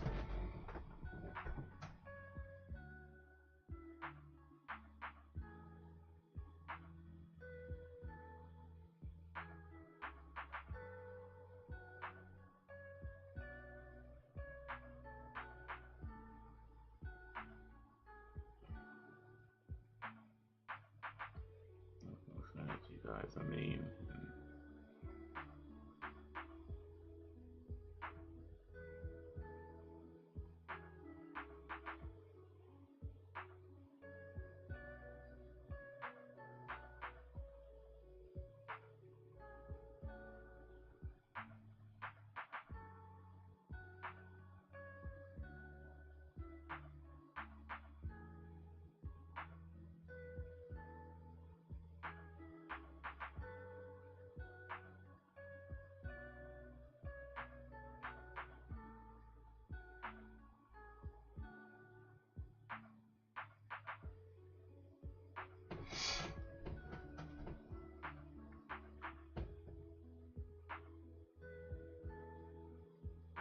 ATs might actually work though.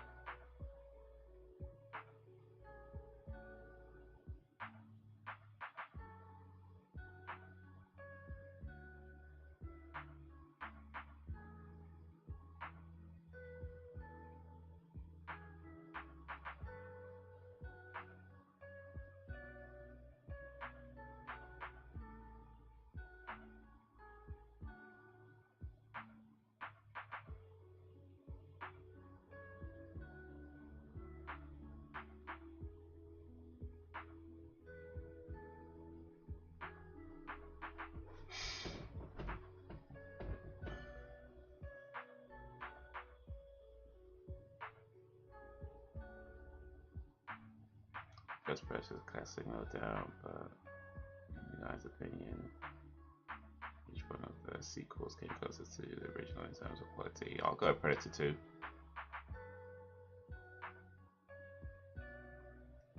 Everything else just sucked, in my opinion.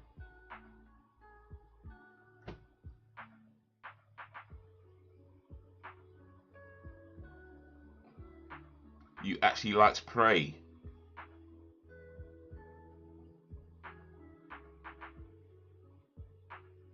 Oof.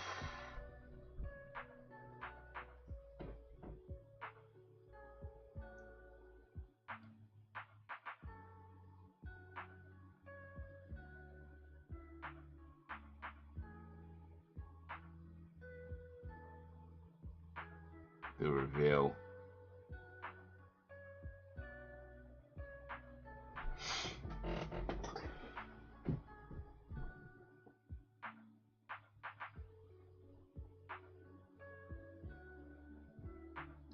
It wasn't that bad, come on. That movie was boring.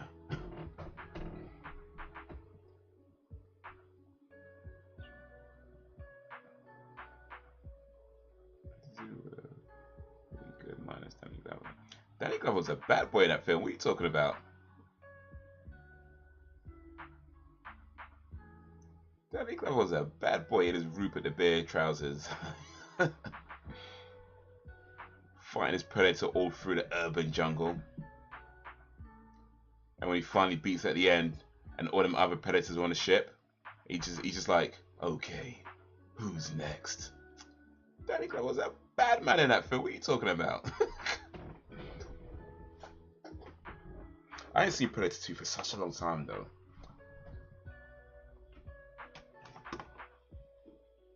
I ain't seen Predator 2 for the longest time.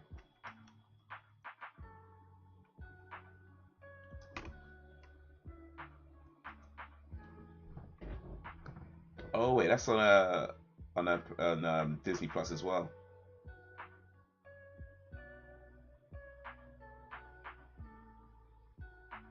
Gonna have to watch that sometime. I don't know if I would put a movie night because it's quite a it's a bit of a long one. It's like an hour 48, so maybe not for movie night.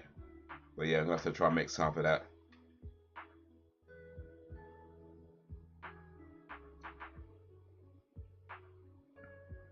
Pray it went that bad.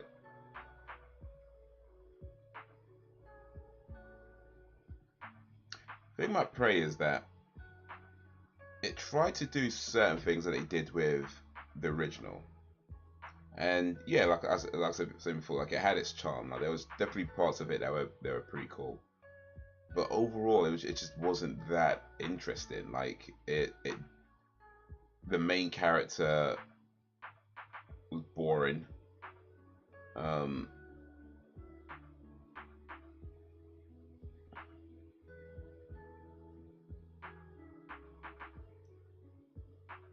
Like it kind of felt, and to be fair, it's been a while since I watched it, so perhaps my memory's kind of faded a little.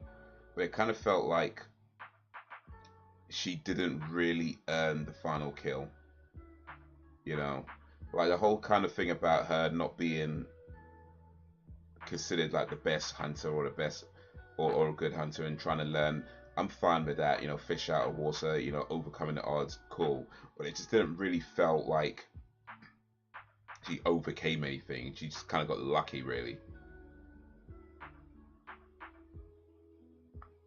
And plus, the ending was dumb. Like when she takes the like the laser thing, like the laser shooting thing, and lines it up so that it's in line with his head. But then it's like, why is a predator firing the laser when he didn't have it? You know what I mean? It's like that's just a dumb thing to do. Why would you fire your laser when you don't have it with you? Like you know you don't have it with you. Why are you shooting it? It doesn't matter where it is. It's like if I don't have my laser and I don't know where it is, why am I firing it? That just makes no sense at all. So yeah, it just felt like she just got lucky. Going up against some dumbass predator, like what the hell?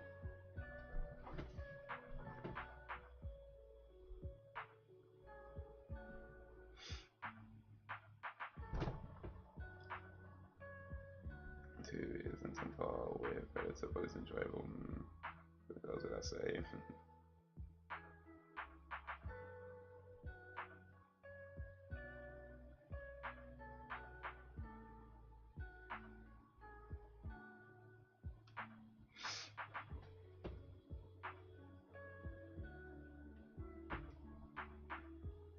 Oof. Mac and cheese.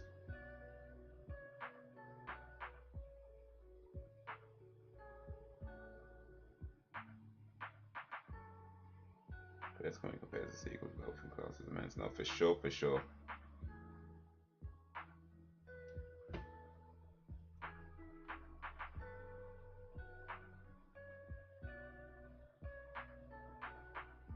So this is another bit as well. Once you figure out it won't kill you if you're unarmed, dude, put down your guns. Like, why are you still carrying weapons? They won't fight you if you're unarmed. Okay, let's put these down and carry on walking. Leave us alone then.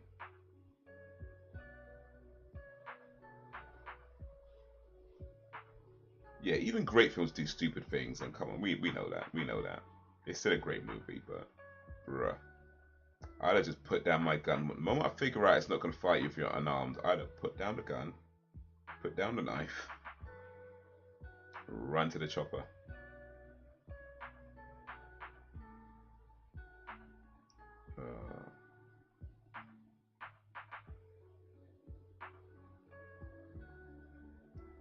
Trade spines. Oh.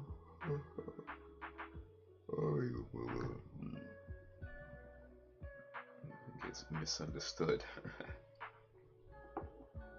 it seems more people, certainly according to Twitter anyway, it seems more people liked it than didn't like it. But I don't think, I don't believe those people, a lot of those people saying they liked it are genuine. Like, I don't feel they're genuine. I'm sure there's plenty of people who really did like that movie, but I feel like a lot of the people saying they liked it aren't genuine. Oh, this one's arm gets blown. Oof. Look at that. Oh, ooh.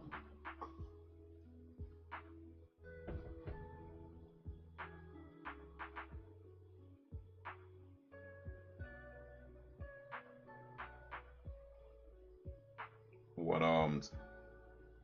Look at that.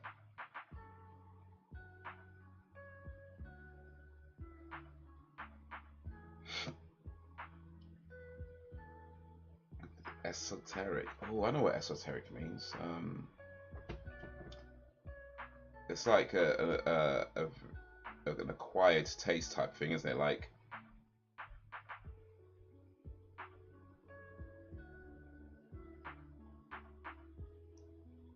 it's like something to do with like appealing to like a very kind of select group of people, or like a niche group.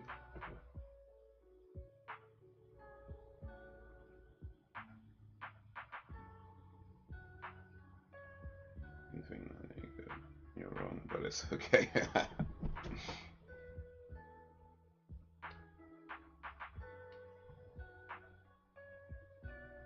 Give me the weapon. It's understood by certain people. Okay, yeah, yeah. Billy is not cutting himself. He just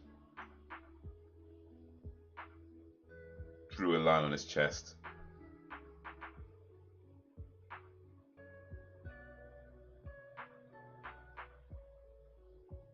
Arcane. Well, that's that TV show based on League of Legends.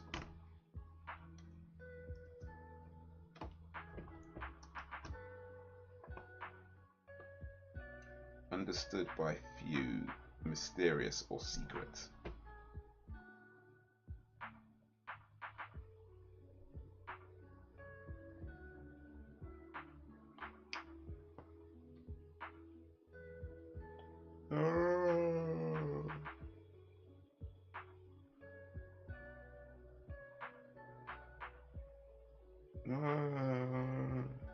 Oh, get to the chopper. So how come all these arms didn't get blown off? He got shot in the same place as Dylan. And their arms aren't that much. Well, he's bigger, I guess.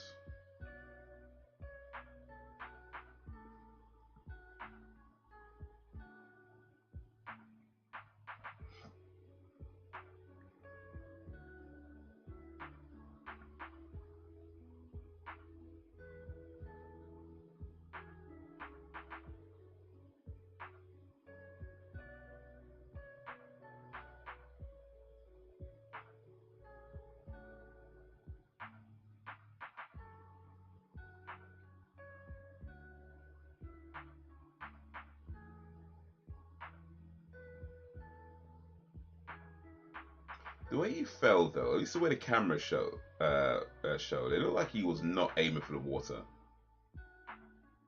Look, he just hit the land. Oh, Nancy refused Predator 2.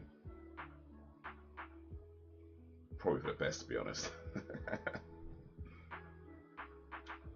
I mean, imagine if they did Arnie and Predator 2, it wouldn't have been in the city. Or maybe actually no, they probably could have done in the city still. They probably could have still done it in the city, but it would have been like, rather than, you know, a cop that's like, oh, we need somebody who's experienced and or something like that.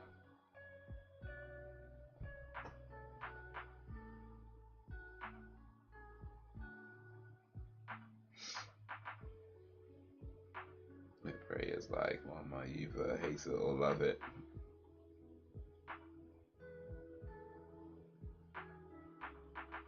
Marmite's disgusting, by the way. Marmite is awful. That is rank.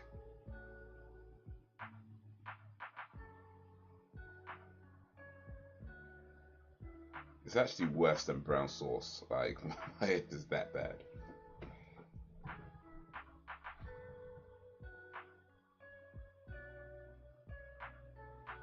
I'm gonna feel the time was right to do a second one.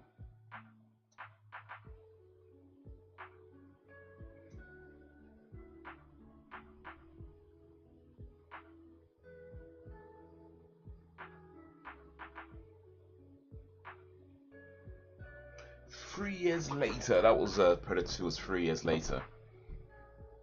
What do you guys think? Is that too short a time for a sequel, or is that too long a time, or is that just right?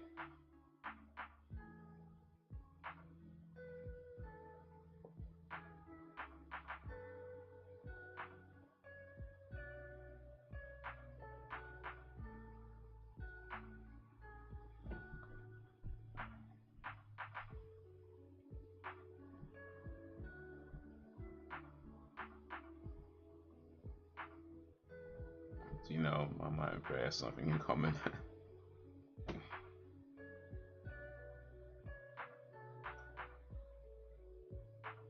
But when you eat Marmite, you start praying to get the taste out of your mouth. So there is that.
Fun fact, the guy who was inside the Predator costume was the same guy who was inside the costume Bigfoot in Big Man. Okay, that's Kevin Peter Hall. Apparently, it was supposed to be Jean-Claude Van Damme was supposed to be inside the Predator suit, but he ended up not doing it in the end.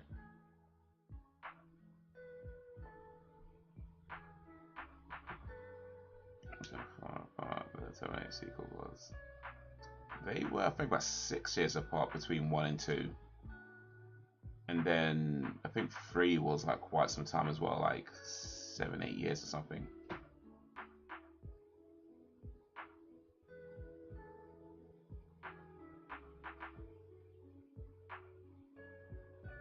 Jean-Claude Van Damme would have been too short. It's more for the motion though. Like, you know, when he's kind of jumping around and that kind of thing. But yeah, apparently he didn't want to do it because I can't remember the exact reason. Something to do with like the role being too small, or he thought it was supposed to be a bigger part. I can't remember. But yeah, it was originally supposed to be Jean-Claude. So I can find why he didn't do it again.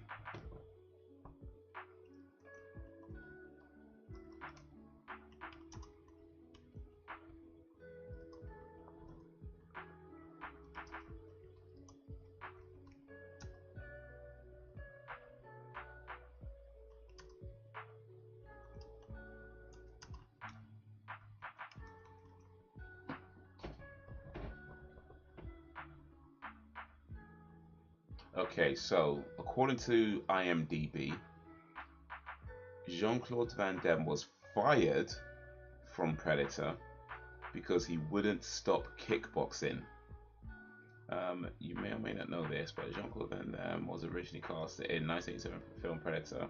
This was a time when he was an unknown actor and was supposed to play the Predator. And then we get the rest of the story.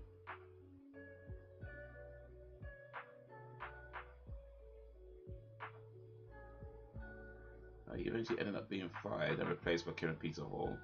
There's actual footage of Van Damme in the original Predator suit that you can watch here. Okay.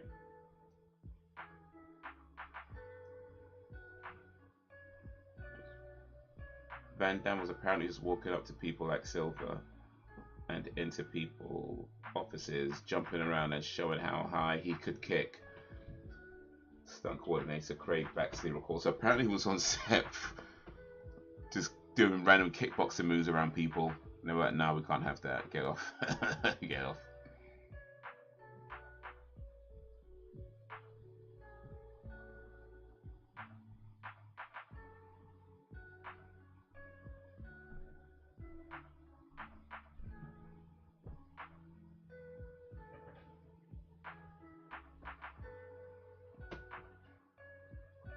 So yeah, Van Damme was the original actor for the Predator. Apparently some of his scenes that he shot is still in the movie.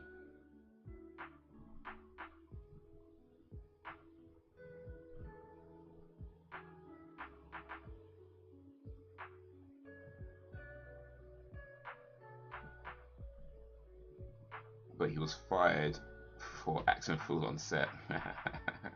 Well, lesson learned, I guess. Well, hopefully.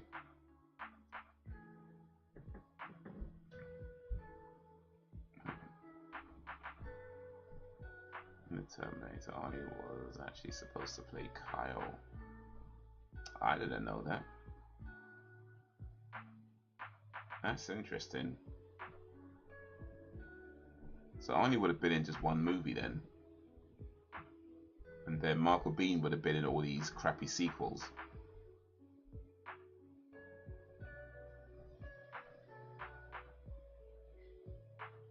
Well, apart from Terminator 2, that's not a crappy sequel, of course, but the rest of them.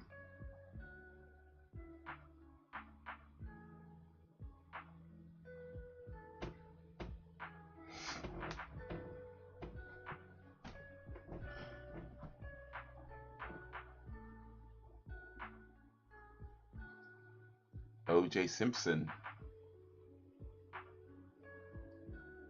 Oh, you know what? I think I know that story actually. Yeah. Apparently they turned him down because they felt like nobody would believe he could be a killer. Well. Well.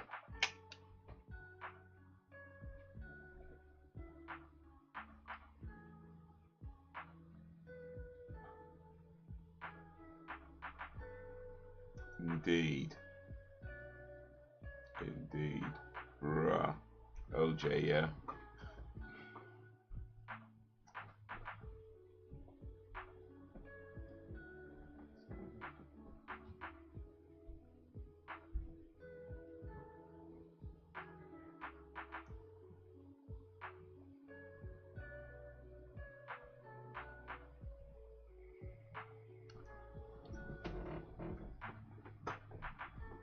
Oh, excuse me. How quick people's perception of this change, man.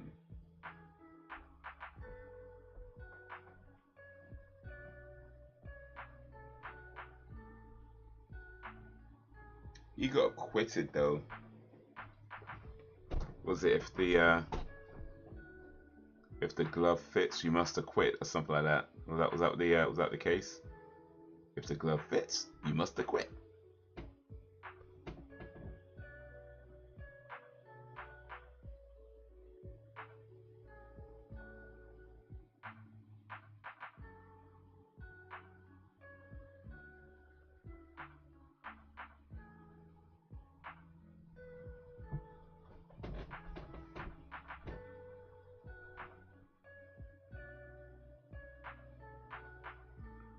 The story goes on, it was up for Kyle, but he couldn't stop talking about the Terminator role. Cameron said, "Why don't you play Terminator?"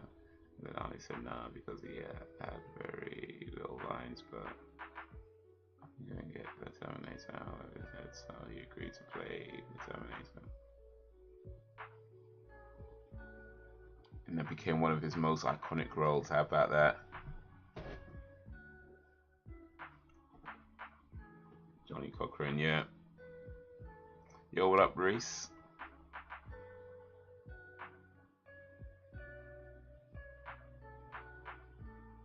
Reese's Pieces.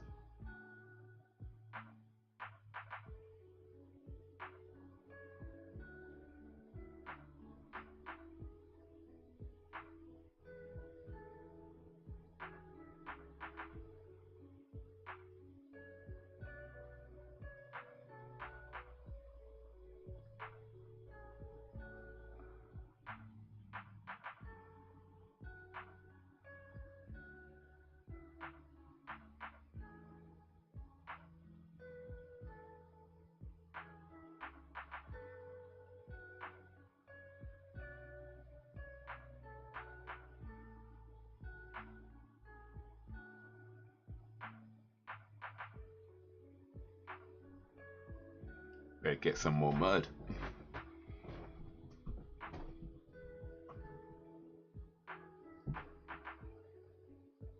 It's kind of crazy how that happens sometimes, where an actor's like maybe going to turn down a role, or maybe they're up for a different part in the movie and they end up doing something else, and then that role ends up being like just one of the most iconic roles they did, you know.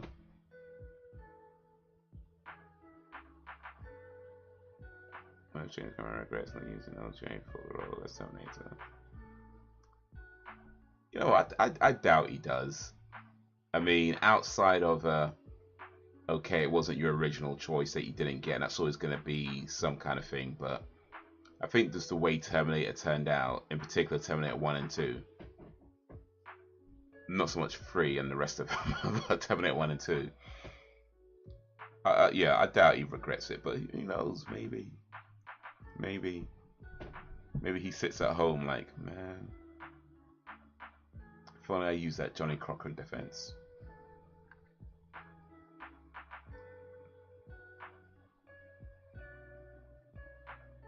I lost a lot of respect to Arnie when he came out with that "screw your freedom of speech." Okay, what was that about?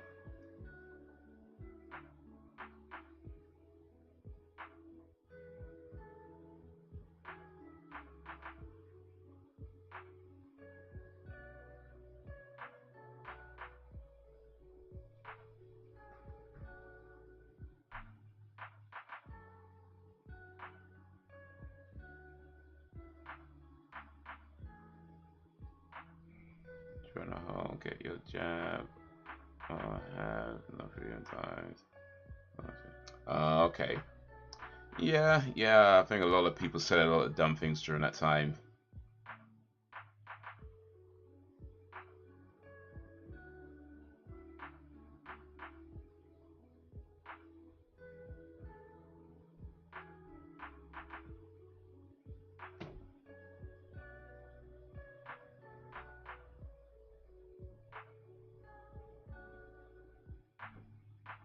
And then a lot of people had a lot of different opinions, and it was a very polarizing time. People said stupid stuff.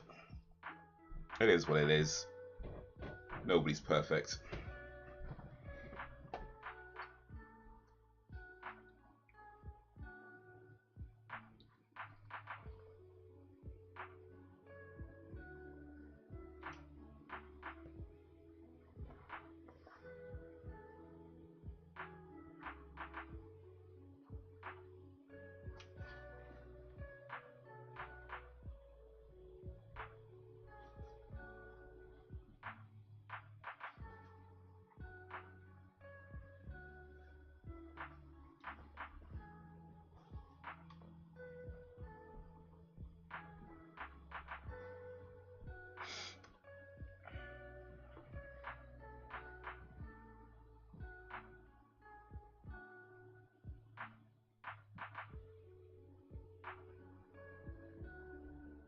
I mean, you could talk about it.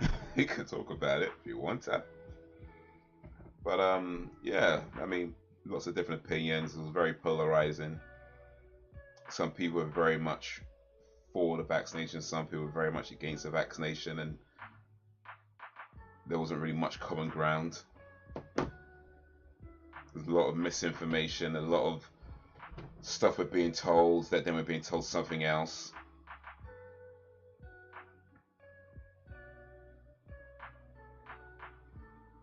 And yeah, definitely quite. Schwarzenegger wasn't certainly not the only celebrity to say some dumb stuff during that time. So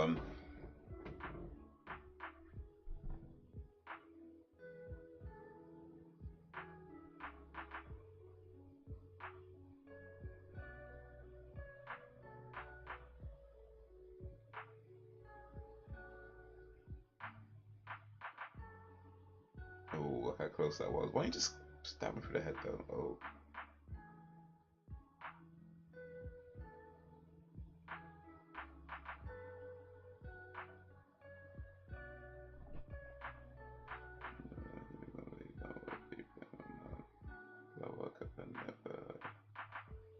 No, the boosters.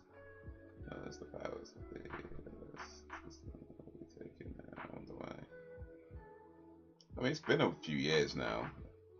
I think quite a lot of the population did. I think most of the population got vaccinated. Like I believe, I don't know what the nut percentage is, but I think most of the population got at least the 2 boosters. So yeah, it's gonna be less drive for. I mean, you can still get it done. Like you can still go to clinics but yeah, it's just gonna be less drive to get it done since most people haven't already.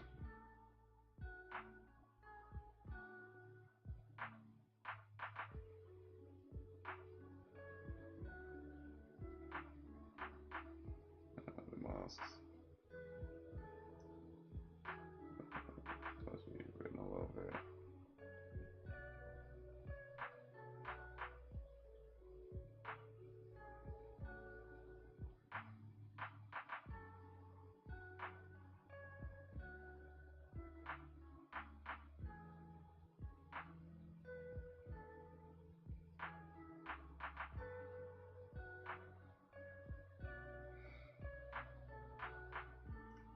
What ugly motherfucker.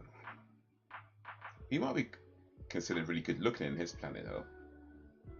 I'm just saying, like, you call him ugly by Earth standards. He might be like a handsome dude on Predator planet.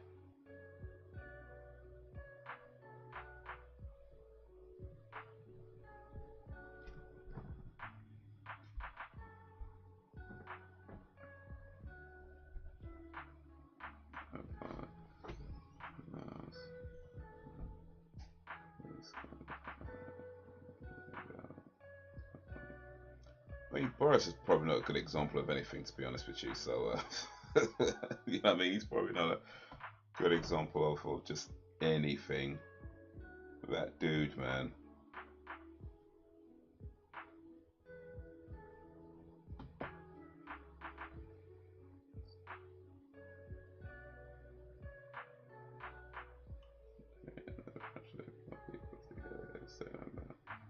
And they preyed on the fair ones.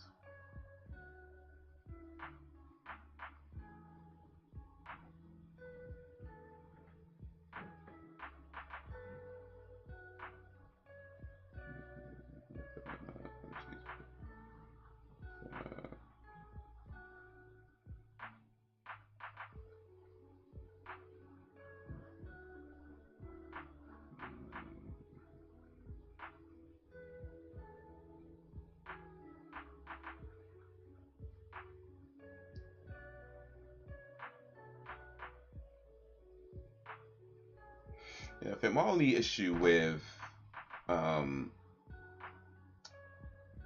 vaccination is more to do with, yeah, there was definitely some fear mongering going on for sure. And like the fact that you can still catch COVID after getting a vaccination, that to me is not really the issue, because especially considering that it's a new vaccine, right? Vaccines can take years, like 10 plus years to. I mean, I think the flu vaccination took like some 10 years to get to where it is now, and of course they refine it whenever they can. So it was a new vaccination. So the fact that it didn't work as well as people wanted it to work, that's not the issue. It's more the fact that they were very dishonest about how well it worked. Because I feel like had they said, okay, this is what we got for now, you can get it. It might not prevent you from getting COVID, but it might, if you do get it, could help with the symptoms and that. If they said that from the beginning, you know, I think you would have had less apprehension, less people thinking, you know, because you would have had people just skeptical anyway. I think you would have had less of that. But the fact is, they told people right from the jump that, oh yeah, you can get this vaccination and it prevent you from catching COVID with like a 98% success rate or whatever it was. And it's like that clearly wasn't true. And people started getting the vaccination and then still getting it. So it's like, be honest about it. Like, it's new. It was never going to work as well as you need it to right away. You know, these things take a while to, you know, make, like 10 years, 15 years. They can take a long time to get to a point where they're really effective. So they just had to say that from the jump. This is where we are now. And certainly the idea of, like, I mean, I guess they technically didn't force you to get it, but they certainly heavily encouraged, right? You know, that was unnecessary. But yeah, it was just down to a lot of fear mongering, down to a lot of people being scared, down to a lot of misinformation, nobody really knowing what's going on.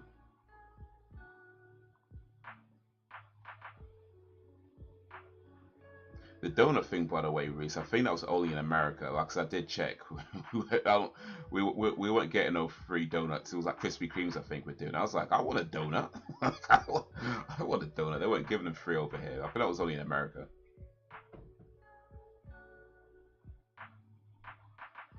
And I was like, damn it, man, why do Americans get all the free stuff? Like, I want my donut.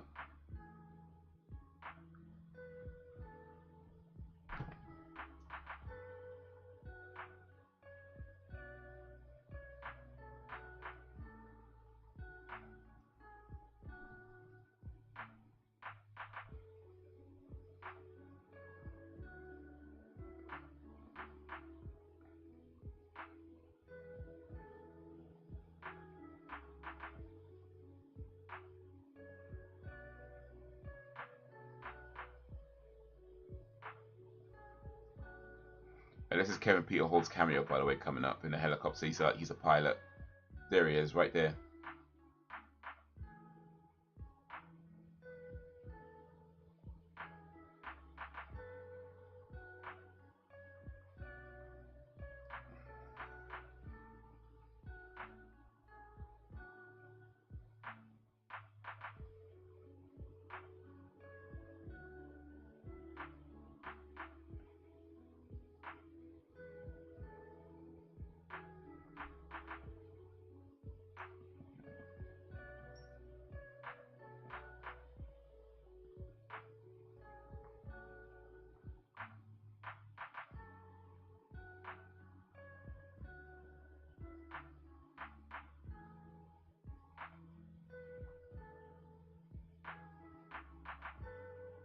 No, I don't believe I got it. I know a few people that did, including most of my family.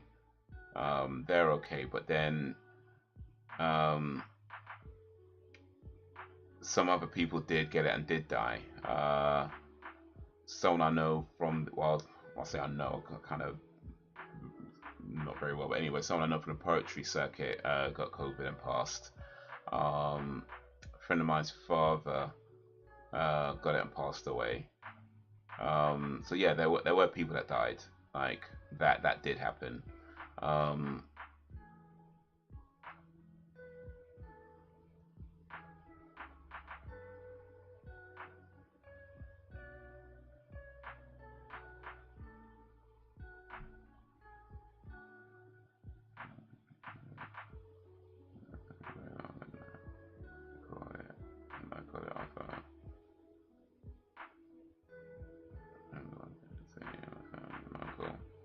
Rest in peace, Uncle Jacob.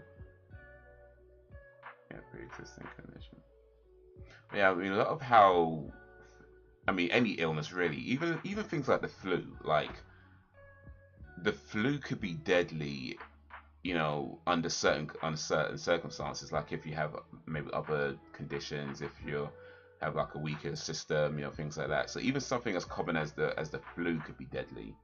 And it's the same with any of these sort of like respiratory illnesses. Um, like depending on one circumstance or another could determine how serious it is for you. You know, so I'll say well, no, another one of the failings, in my opinion, was that there wasn't as much of a focus on just being generally healthy. You know, there was a lot of talk about getting vaccinations, which is fine. That's well, I know you guys might disagree, but I think that's fine.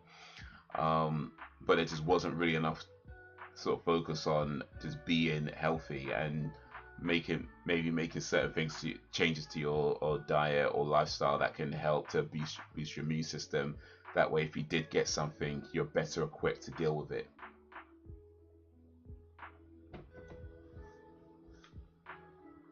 But that was Predator. That was Predator from 1987, the classic movie from 1987. One of the best movies ever made, one of my favorite Arnie movies ever made. If it bleeds, we can kill it, and they did kill it. And we learned a few things about Predator as well. We learned a few things. We learned that Jacob has... In fact, you know what, Jacob? You were saying that you liked Prey.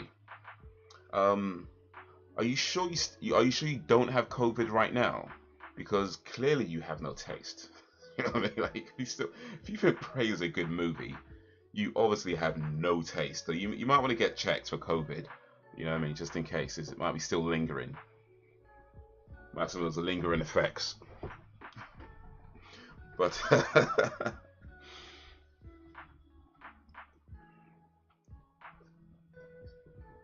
but yeah, Predator's a classic movie. That's a great movie.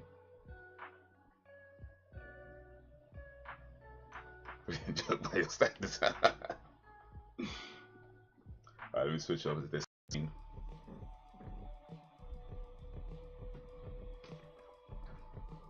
Oof.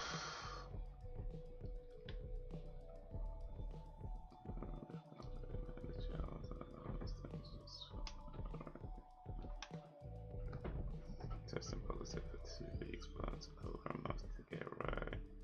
The fatigue wasn't pleasant.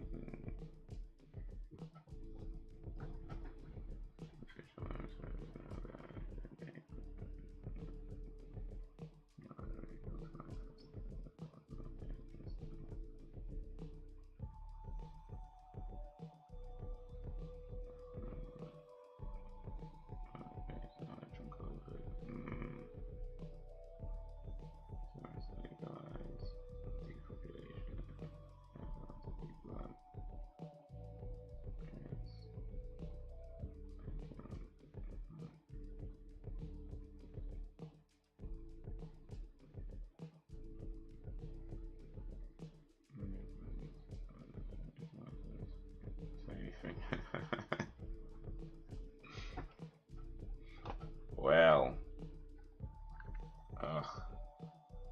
yeah, cigarettes are, well, each their own, each their own.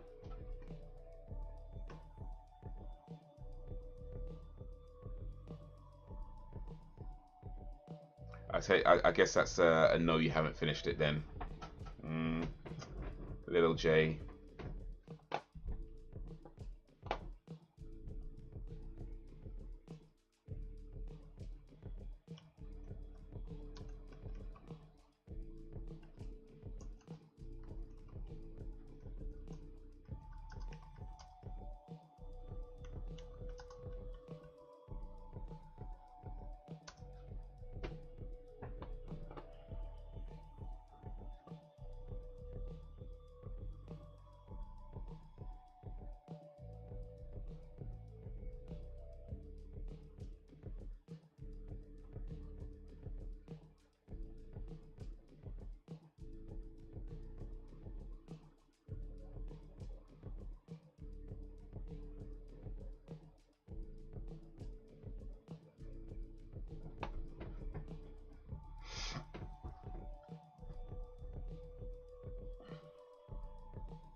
I need to blow off work.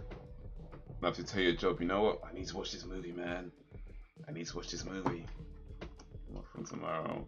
Oh, we got time then. No excuses, man. No excuses.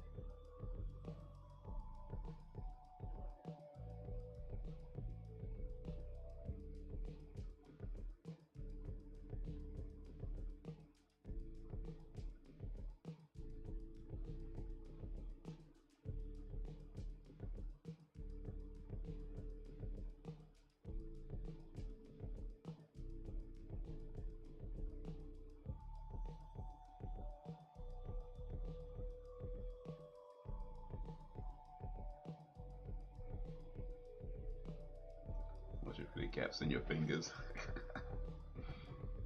You'll be fine, Jacob. You'll be fine. It's not that violent. I swear. It's very child friendly. You'll be fine. You'll be fine.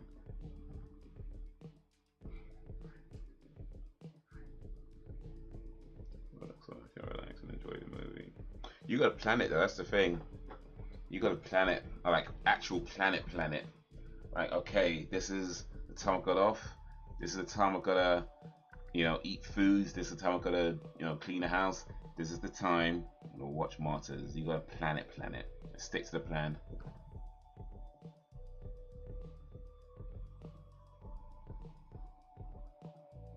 It's just like overly prolonged torture.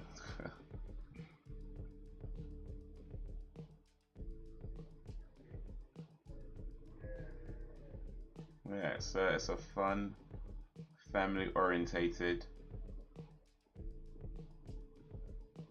I mean, Barney the Dinosaur is probably more violent than Martyrs. You know what I mean? Like Teletubbies is more violent than Martyrs.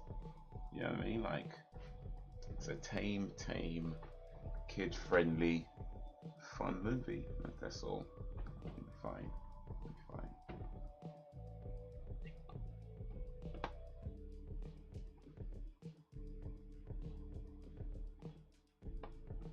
Don't gotta worry about it at all. Just make sure you got time to watch it. How long's that movie actually? Let's see here.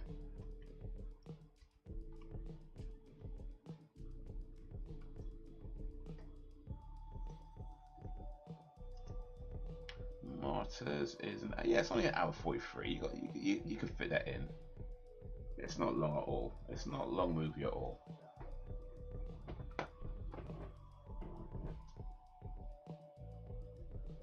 Torture is the worst. That movie is graphic as hell.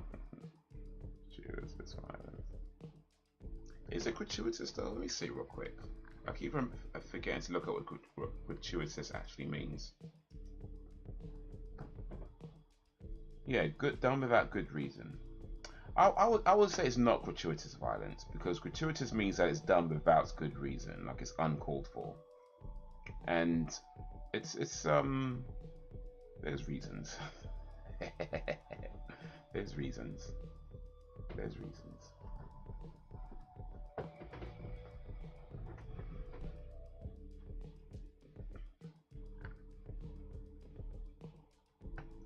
In the bedroom when we were watching Indiana Jones, on the bit where that guy drinks from the wrong cup and gets old real fast.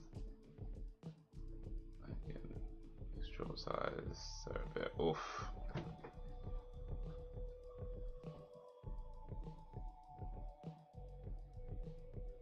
No big to differ.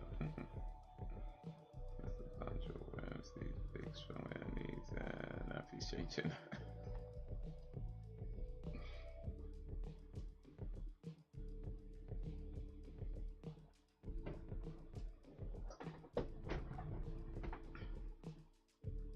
How old's your daughter again, Reese? Like, I think she's like 6. Is that right?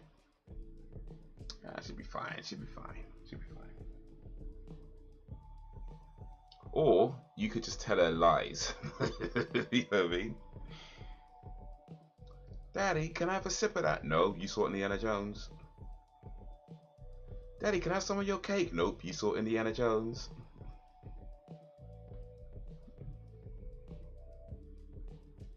Daddy, can I have that sandwich? Nope, you saw Indiana Jones. She's 5. Oh, okay, 5. Olivia. Oh, nice.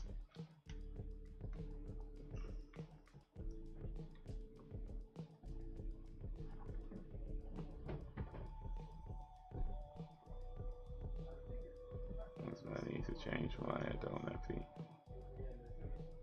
Did you know I haven't watched it yet? You're trying to explain how they'd have done the scene, but she just thinks it was real.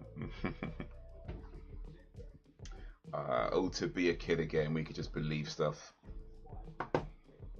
Yeah. To be that age where you could just like.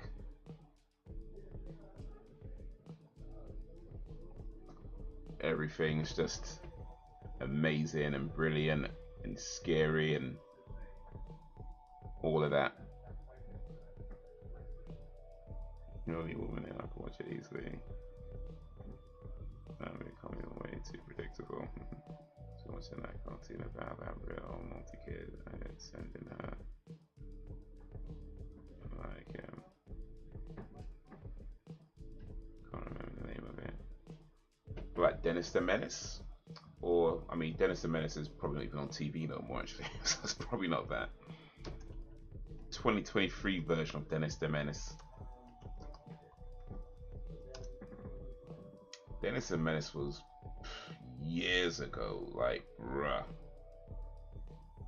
If you remember Dennis the Menace, you should probably get your prostate checked, I ain't gonna lie. Like, probably get checked.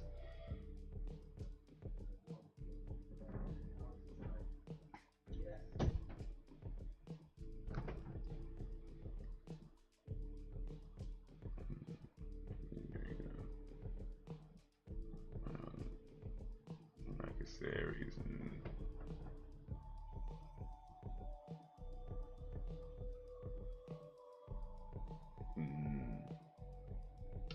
modern day shows.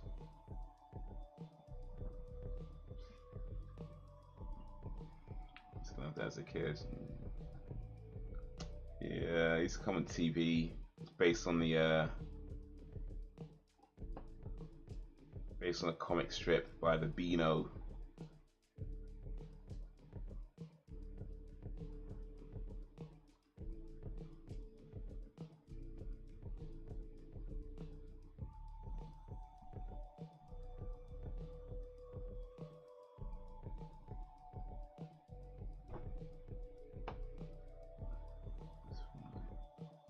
Okay, yeah, I know what you mean. Yeah, the.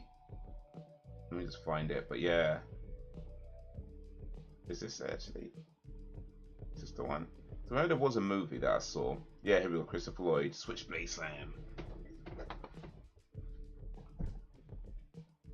From 1993.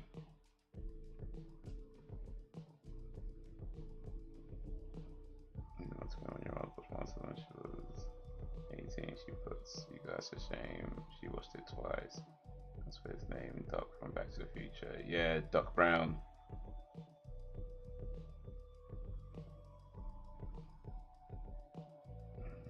Screen 1 and 2.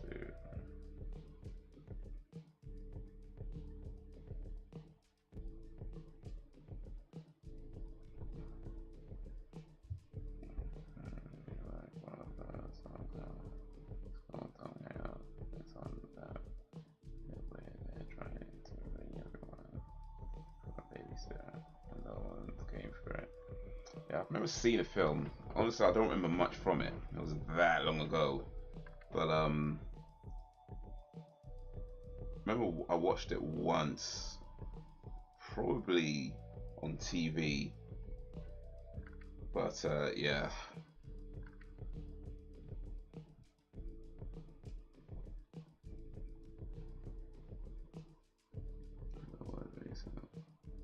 Scream isn't really scary. It's I mean, I guess there's jump scares in it, right? But it's not really scary. It's more like a murder mystery, really.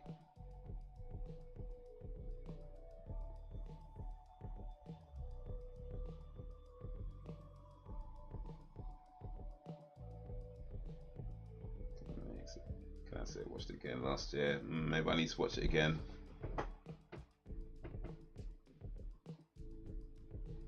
Just saying, like one of those real unpredictable movies.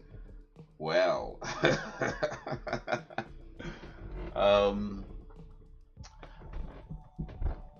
well, put it this way.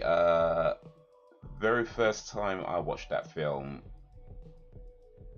I thought one thing, and then it wasn't the thing that I was thinking. If that means anything, I don't want to say too much, so I don't accidentally spoil it. But yeah, I don't believe that movie is predictable. Maybe you might, maybe, but I think, in my opinion, that movie is anything but predictable.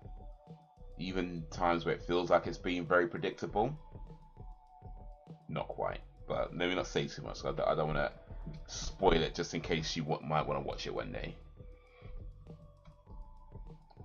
But it's a good film. Well, I'll say the thing about horror movies, and I think we'll see if Sam, as a horror connoisseur, agrees with this. But I feel like people who watch horror movies, whether you're a horror movie fan or whether you just happen to watch, horror movies just, because you enjoy good films or whatever, I feel like a lot of people don't watch them to be scared, because more than likely you know that you're not going to be scared. You're not going to be scared of the monsters. You're not going to be scared. You might get a little bit of a woo because you didn't maybe see the jump thing coming or whatever. But outside of that, you're not really going to be scared. Like, some horror movies, of course, go along the more kind of psychological route. And those movies, again, they don't really scare you, but it might give you something to think about afterwards, and that's pretty cool. Some go along the more disturbing route. And again, they don't really scare you, but you can recognize that it's a pretty horrific subject matter. Um, but yeah, I don't think people necessarily watch them to be scared, because at least most people, like, outside of, like, maybe when you were young and you watched a horror movie for the first time, maybe. But aside from that, I feel like most horror movie fans, or most people who just watch horror movies, a lot of horror movies, generally don't watch them because they think they're going to be scared. You watch them because they're enjoyable. You like to see brutal kills, you know. And yeah, you occasionally get some that give you something to think about on a deeper level, So yeah, that's my estimation of the horror fan.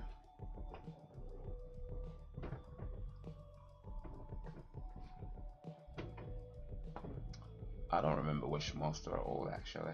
I'm not sure I've even heard of that.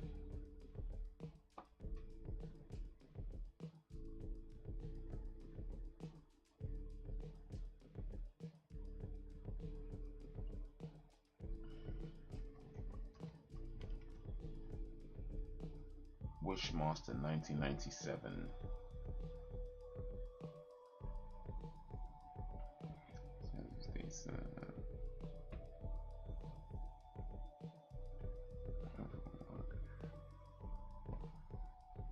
About a gin who grants people wishes. But there's always a catch. Ooh, there's always a catch. Be careful what you wish for. Oh, Wes Craven. Oh, wait, it presents like this. Okay. Directed by Robert Kurtzman, written by Peter Atkins.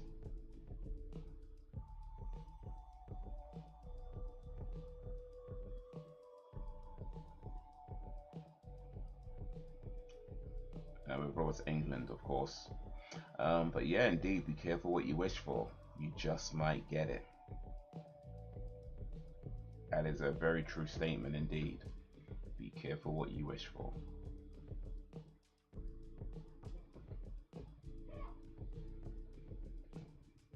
Jinn, I believe, is actually the root word of genie. Like, I haven't actually researched that, but let me see if I could disprove or prove myself. Root word for genie.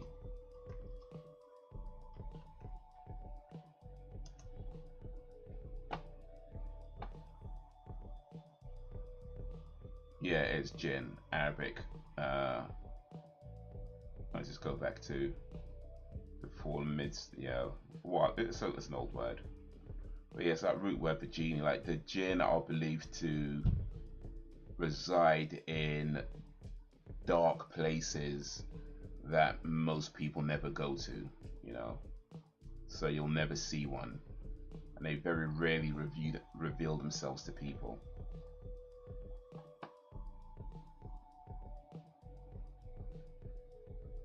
But when they do, or if they do, they may just grant you a few things.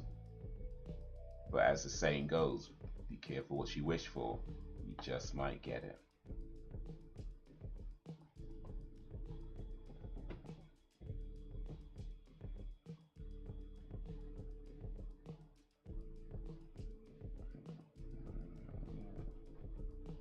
Have you guys seen the Trailer Killer? No disturbing movie. I think you're right, Haze. To explain the movie. I haven't seen it for a good few years. I always found which was the boring and it was very full at the time, but boring. Just likes the main guy, so he creates a show to me. Unpopular opinion, I think Hellraiser is a little boring. Oh yeah, Hellraiser is pretty funny. Should be a comedy. I've never watched Hellraiser. Jacob. Jacob's like the opposite of Dan. Like Dan's seen everything. Jacob's seen barely anything. Like, man, come on. Come on. Like the anti-Dan.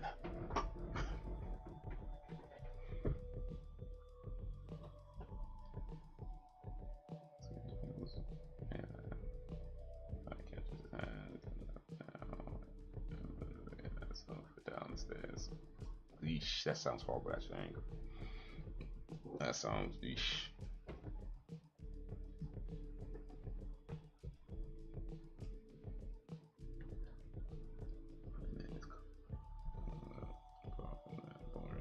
Yeah, Hellraiser didn't do it for me too much. I think the first time I watched it, didn't do it for me too much. I actually watched it again last year. I watched it in the cinema actually last year. It got well, it wasn't really re-released, but there's a cinema, you know, the Prince Charles Cinema in London. Jakes, you might know that.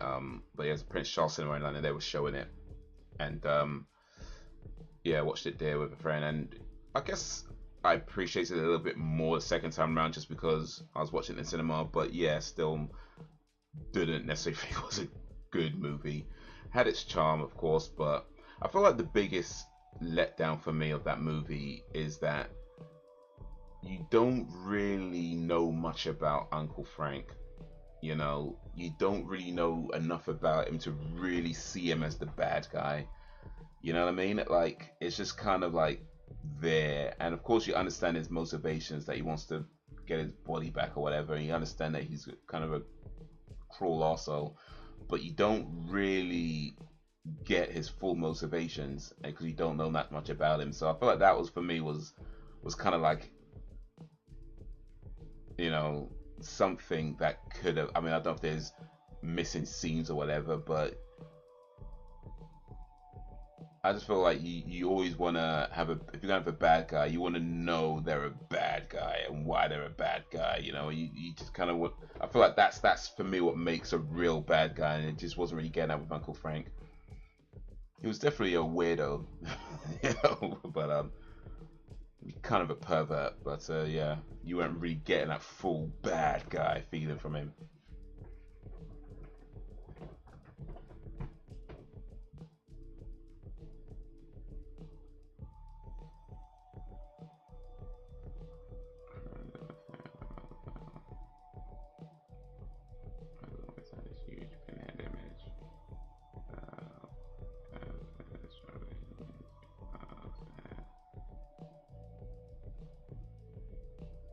You mean Gypsy, by the way?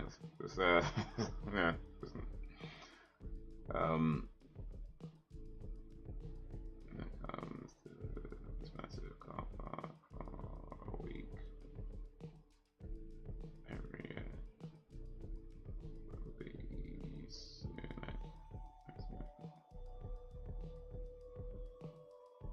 popular horror character with the local community.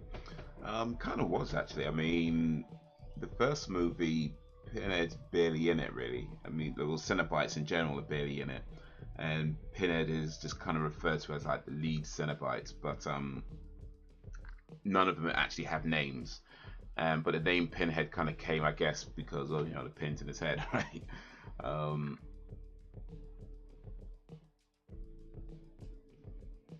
but yeah, so like I guess like people saw that, and then it became this thing that kind of stuck as Pinhead. But yeah.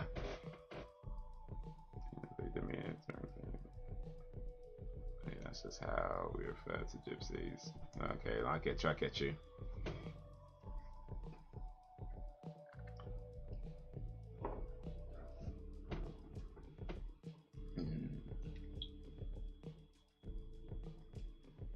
By the way, are there any dudes watching right now, or ladies watching right now, who have facial hair? Because if you do, I got this beard oil that my friend gave me, and I've never used a beard oil before, but I'm kind of liking it. I'm kind of liking it. So, and anybody with facial hair, do you use a beard oil or any kind of beard treatment? And if so, what do you recommend?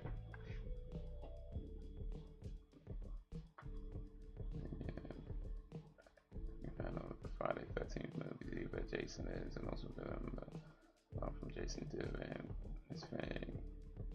It's offered nothing. Yeah. I think I've seen like the first. I can't remember anymore. I've seen some of the Friday 13th movies. I forget which ones. I think I've seen the first one and one of the sequels. Films on a roof punching somebody. I don't remember. I don't remember. It was a long time ago. I'm sure I've forgotten more than I remember right now. Everything up in Blackheath. Hey, I like Blackheath. Blackheath, they got a park in Blackheath, that big park. And they do a lot of the fun fairs there.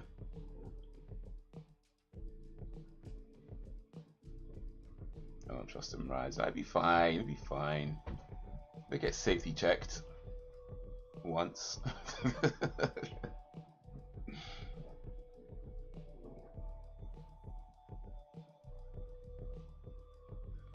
One of them once because she went out with her way to show Olivia how the candy floss was made when there was already some backed up.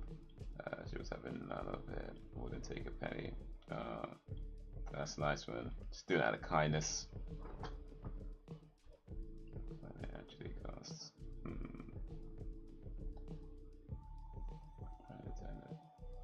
I always look dodgy. Safety checked once a decade. They got safety checked when they were made 55 years ago.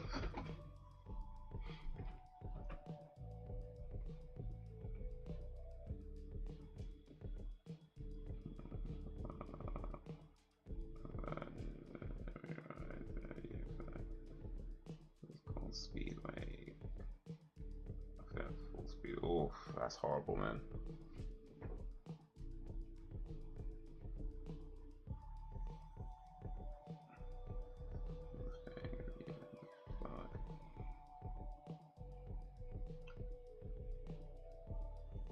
What's a chavvy ride, by the way?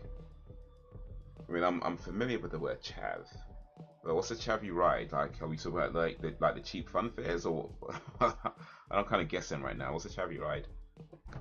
Are we talking about, one of those mopeds that you just sit in the back of with no helmet? That's a very chavvy ride. Some guy doing a wheelie on a moped.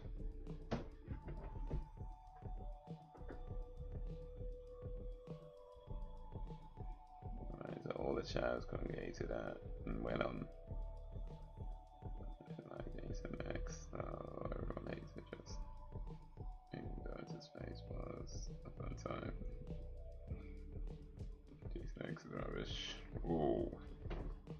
Jason in space.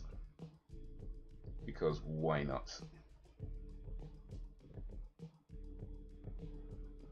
Oof.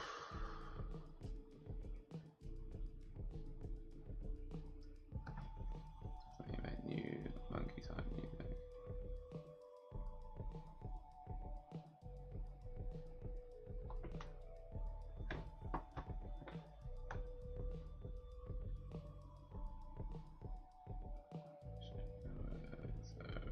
Rubbish in a fun way.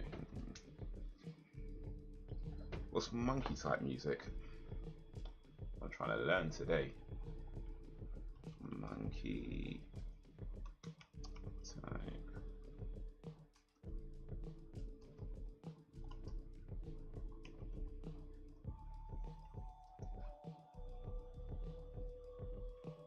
Monkey type beats, okay.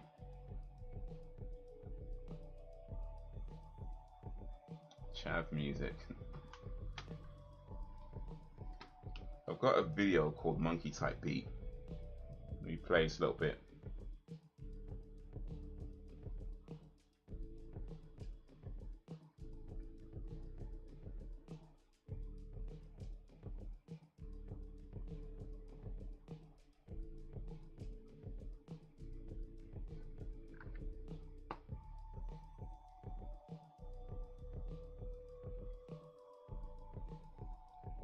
Okay, yeah, I don't think that's what we're talking about, but okay. That's a different kind of monkey. That's literally just apes screaming. So probably not that. I'm guessing is what they're listening to. Well, it could be. It could be. Okay. That's like oxymoron.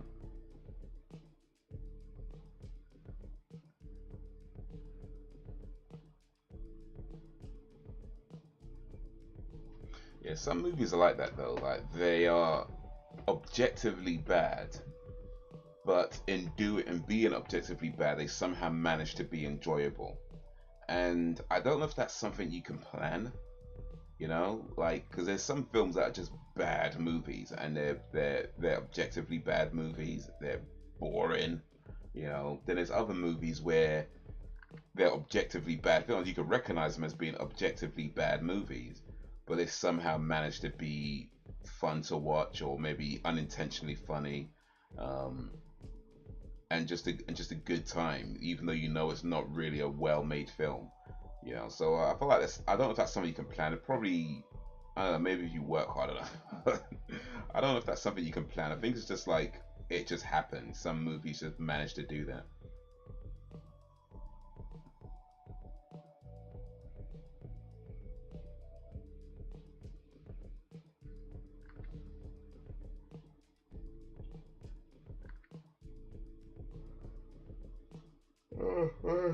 Excuse me. I used to like that volcano.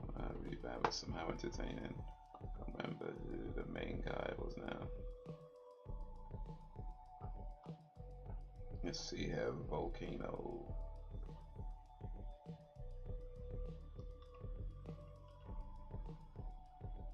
Tommy Lee Jones with Anne Hesh.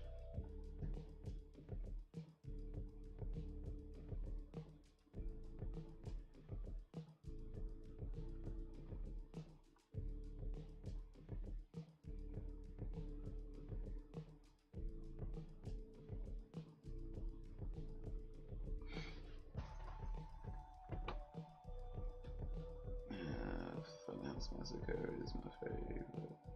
So bad, it's good movies. I've never seen Volcano. Surprise! The anti-Dan strikes again. The Men in Black. Yeah, that's him. Yeah, Tommy Lee Jones. It's Agent K or Agent something or other. Anyway.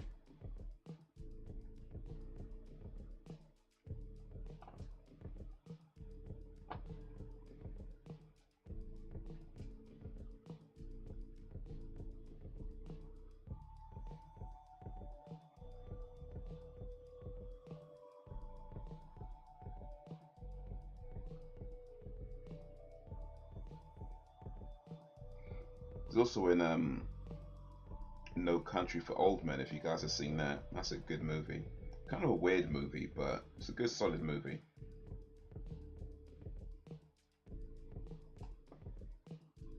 It's almost like a movie with no story, but oh no, sorry, say that again. It's almost like a movie with no real plot, but plenty of story, and still manages to be really interesting. You know, so yeah, if you have not seen No Country for Old Men, that's a recommended movie. Oh wait, let me just I just seen Jacob, you've actually you seen No Country for Okay, you have seen a film. Jacob has seen a film. Okay, cool. No Country for Old Men. Jacob has seen at least one movie, so we're moving in the right direction now. We're moving in the right direction.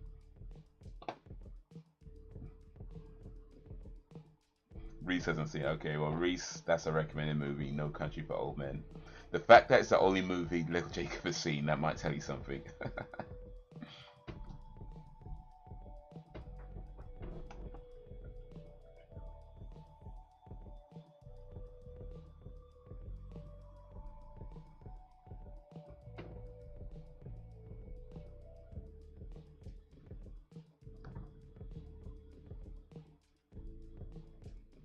I've seen that shit in those movies, believe it or not.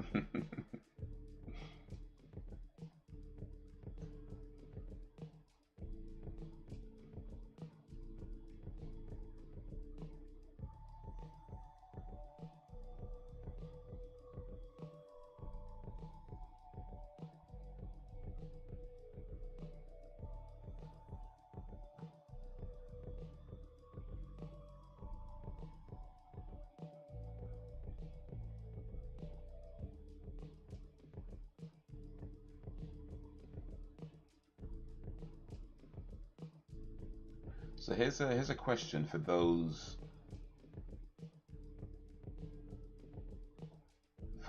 who've seen No Country for Old Men. Actually, no, I can't ask this question because I might spoil it. Never mind. I might spoil it if I ask that question. I mean, the question itself is going to be a spoiler. So yeah, I won't ask it. Never mind. Never mind. Let me try and think of another way to ask it.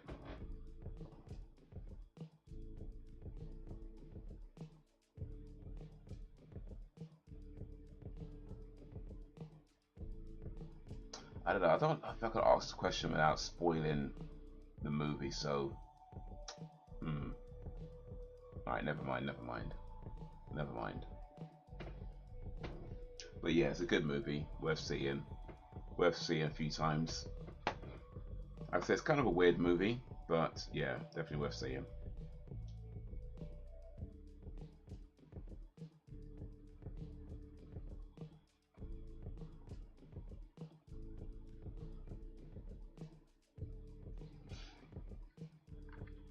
Appreciate the likes, by the way, guys. I got 4 likes. That is awesome. 4 likes on the stream. Whoop whoop. Big up, you guys. Big up.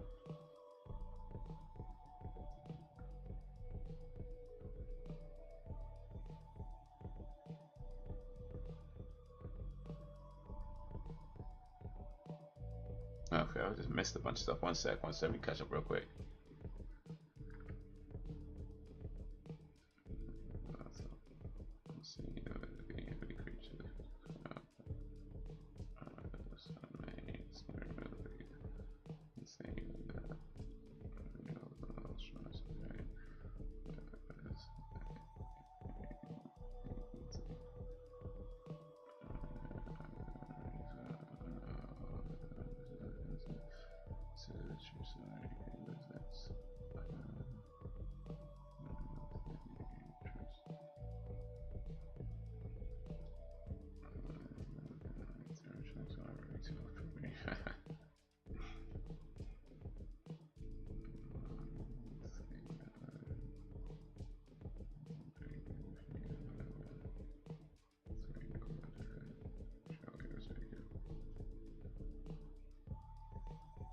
If you like to pray, Jakes, it's okay.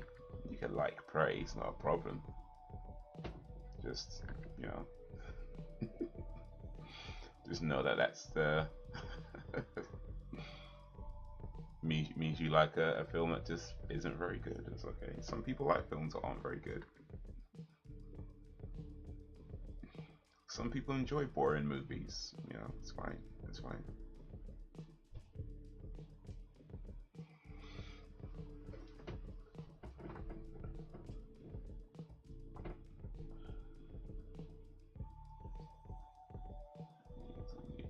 Messes me up.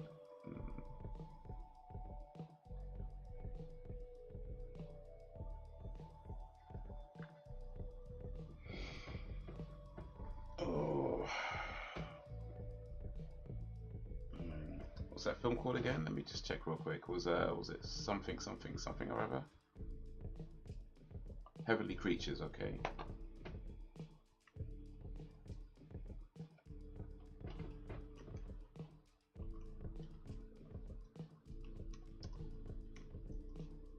(1994), starring Kate Winslet and Melanie Lynskey.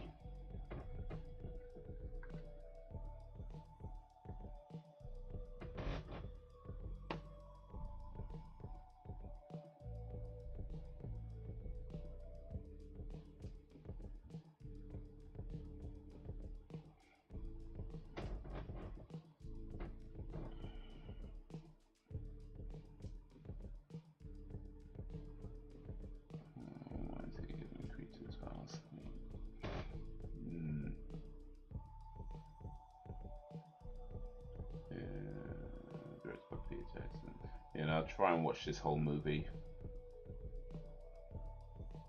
Peter Jackson did like a few horror movies actually before Lord of the Rings fame came along. He did a movie called Brain Dead back in 1992, Bad Taste in 1987, which are just gory creature effects horror movies.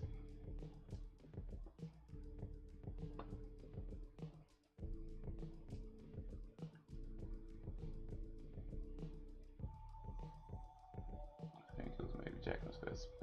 I know. I mean, Heavenly Creatures was what was Heavenly Creatures? It was '94. Yeah, definitely not his first movie. His first movie was long before that.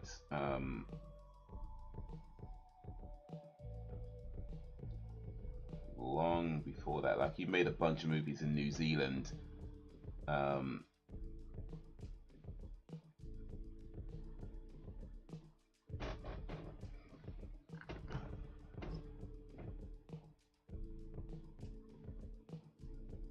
But yeah, if you like gory horror movies, like very over the top gory horror movies, very much comically gory over the top horror movies, then Brain Dead and Bad Taste are worth checking out.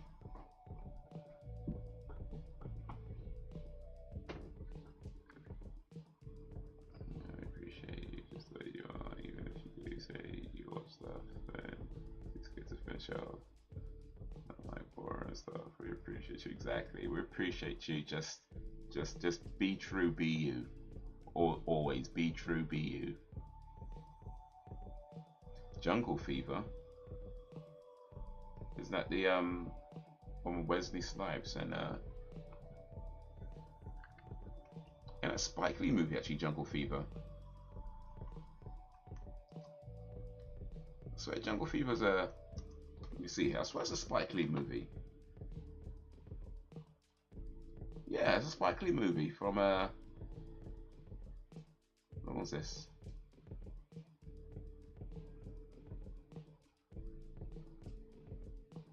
(1991).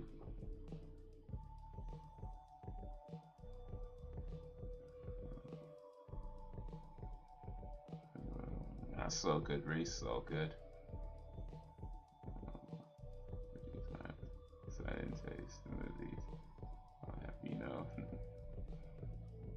It's an acquired taste. That's what they say. Yeah, it's an acquired taste. Which basically means you have to force yourself to like it. That's what that means.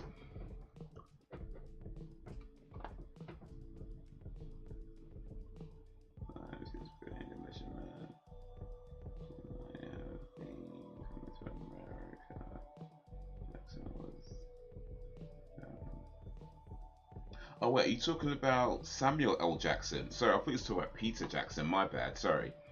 I thought you were talking about Peter Jackson. I think you're talking about Samuel Jackson. Okay. Okay. We're talking about two different Jacksons. Okay, you're talking about Samuel Jackson. Yo, Dan. Dan explains this. Okay. Okay. Let me make sure we get this channel up. Wait, did we subscribe to this already, didn't we? I'm sure we did. We had. One sec.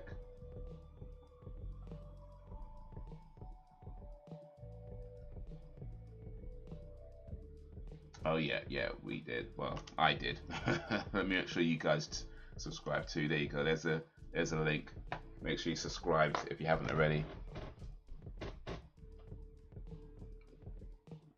Just waiting for that first video to drop. Make sure you got the notifications on.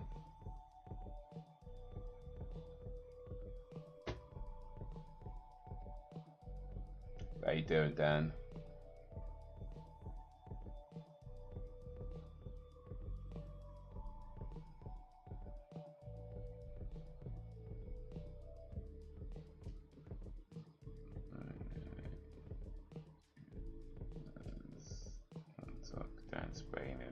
Mate.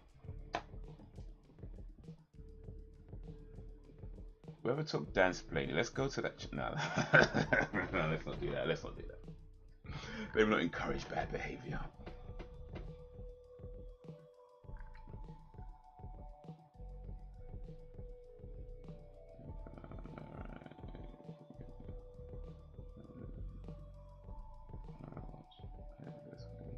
No excuses this time. I'm off work for 3 days. Yeah. That means you've got to watch it twice.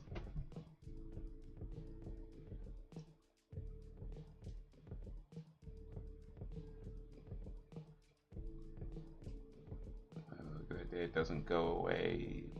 Something else. Yo, indeed, that is so true. That is so true. A good idea doesn't go away. It just goes somewhere else.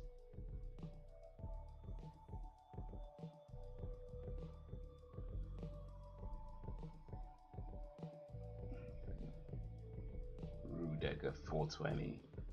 Okay.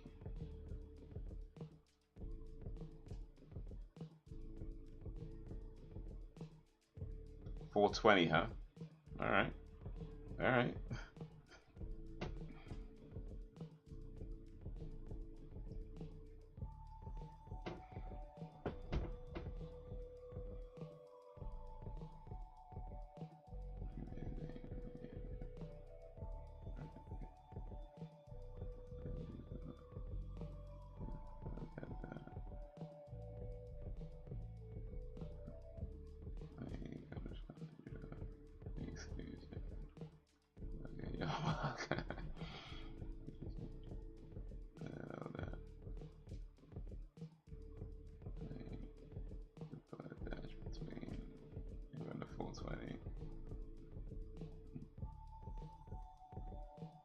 Sounds high indeed. How high though? How high?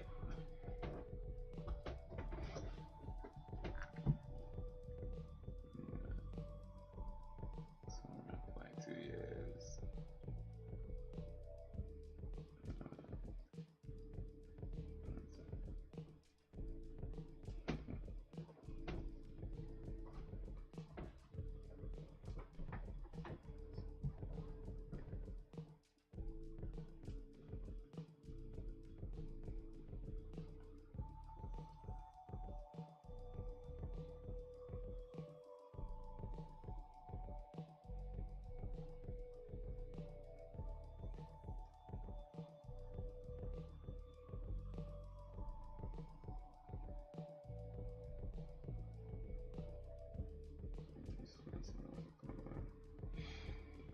Yeah,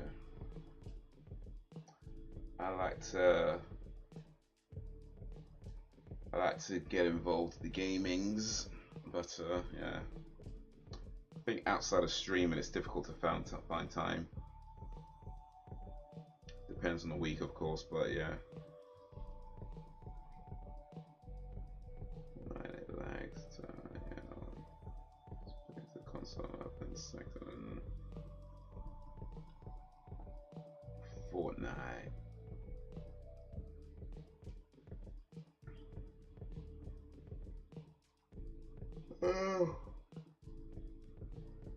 Oh, excuse me.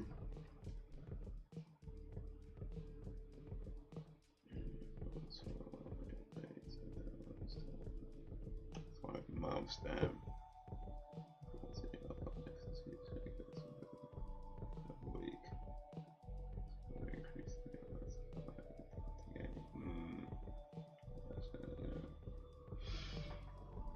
Yeah, life gets in the way. Life has a habit of getting in the way. But we do what we can, man. We do what we can. But yeah, I think it's about time to start winding down. Next live stream should be tomorrow, 8 p.m. GMT, watching X-Files. X-Files. Where are we up to real quick? Let me find out. We watched up to, I think, episode 10 last week, wasn't it?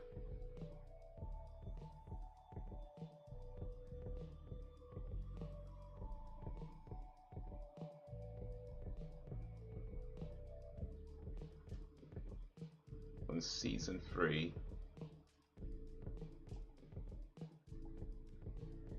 Oh no, we got episode 12 actually last week. So we got, it's 13, 14 and 15 tomorrow. So yeah, we are halfway through the season. We're about to enter into the second half of the season.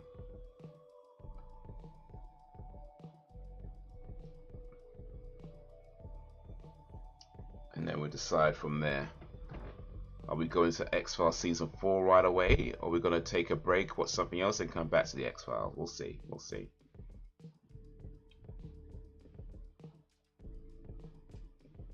10 excuses not to make. That could be a good video, actually. Everybody's all like, you know, how to get your first 1 million subscribers, whatever. You could be like, hey, 10 excuses to not make YouTube videos.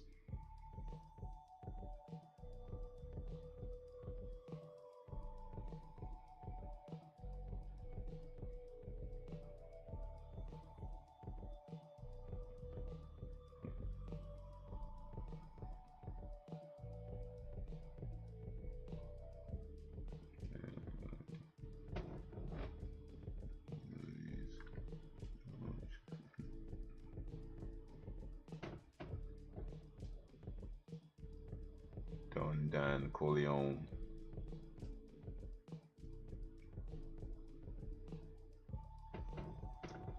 Danny Brasco. The Last Stand.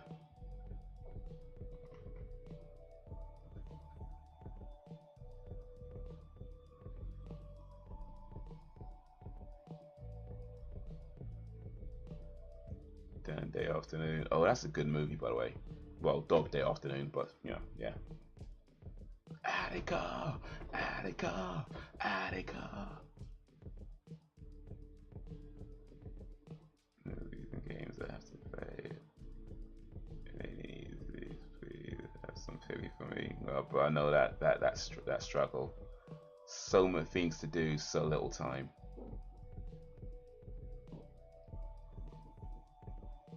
You got the reference. Oh, mate, that's a. You know what? All right, real quick. So that film, Dog Day Afternoon, Al Pacino, also features another actor, Jim. No. Damn it, it's gonna bug me. But he plays Fredo in Godfather 1 and 2.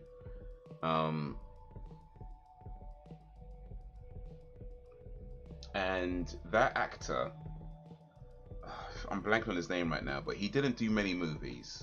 He was maybe only in like, it was less than 10, I think, actually. One sec. But he didn't do many movies. But the movies that he did do are considered some of the best movies ever made. Like, he had a very John Cazale, that's it. Yes, appreciate that, John Cazale. So yeah, the movies that he did appear in, even though he didn't star in them, but they're just movies that he was in, are considered by many some of the best films out there. And his last film was, yeah, that's right, he died of cancer. Yeah, he died of cancer. It was his last film was The Deer Hunter, and because he had cancer, like they almost took him out of the film. They were like, you know, we're not sure we can use this actor because he's sick. He's you know, he could pass away. We might have time, but he wanted to do it. And if it wasn't for Meryl Streep and Robert De Niro, I think more so Meryl Streep, saying that, look, yeah, what up, Ben? Saying that, look, if he's not in this film, we're not in this film. Like, if it wasn't for that, then he might not be in that movie. And so they had to shoot all his scenes like as soon as possible. So a lot of his scenes were done very early on, even though his character, I think, is only really in the beginning and at the end of the film. So they had to shoot all his scenes like pretty much right away, and then they do the rest of the movie. But I think he died before the film came out. But yeah, John Cazale. John Cazale. He didn't do many films, but he did some great films.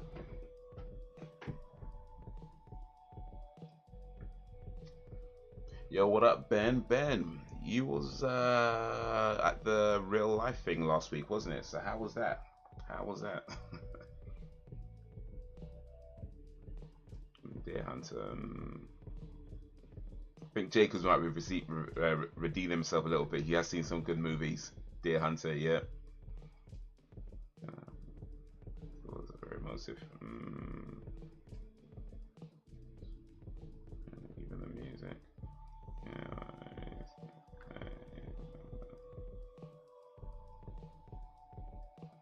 It was done before it was released. Seen Deer Hunter. Watched it last year. Yeah. Let me just double check that real quick though, because okay, so John Cazale died 78. It might be the same year it was released actually. Let's see, when was Deer Hunter released? Well, Deer Hunter was released in 78, so yeah, it was the same year. It was the same year he passed away. He died in March.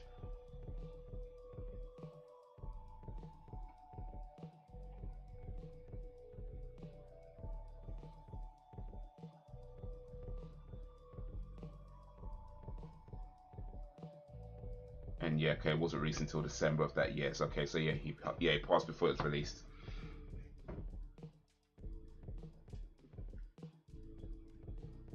Well, actually, no.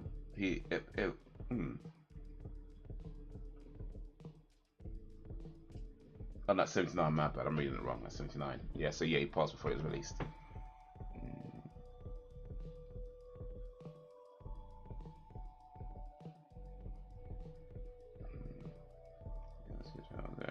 Stuff happening in life for a change. Mr. Chat though, I appreciate it, Ben, but yeah, gotta get a life, man. Gotta get a life.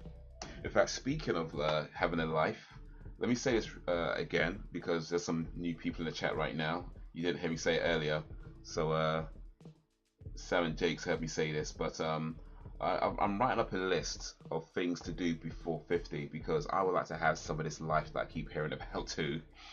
And here's what I've written so far: to travel to at least 2 countries on each continent. Yeah, and yeah, some continents, by the way, like Antarctica, only have 1 country. I get that, but still, to travel to at least 2 countries on each continent. To get this tattoo covered up. To go solo skydiving. To go in a gun range. And to go bungee jumping. So that's what I've written so far on things to do before turning 50.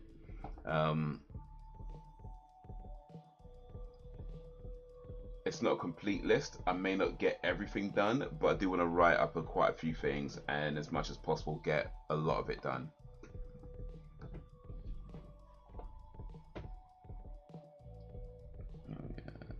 That's where a picture pop up. Gonna be of the guy who played the manager in Home Alone 2.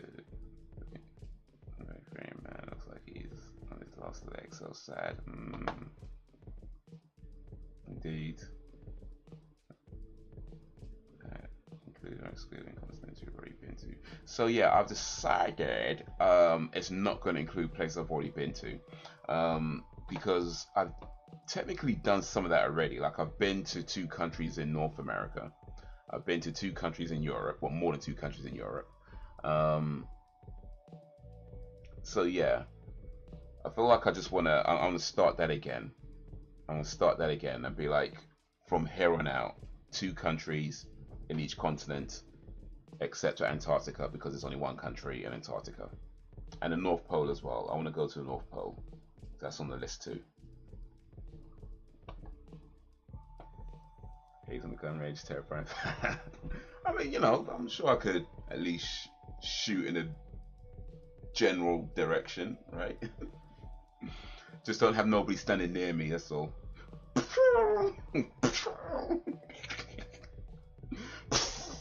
Like that old lady in Police Academy, when she fires a gun and goes flying backwards.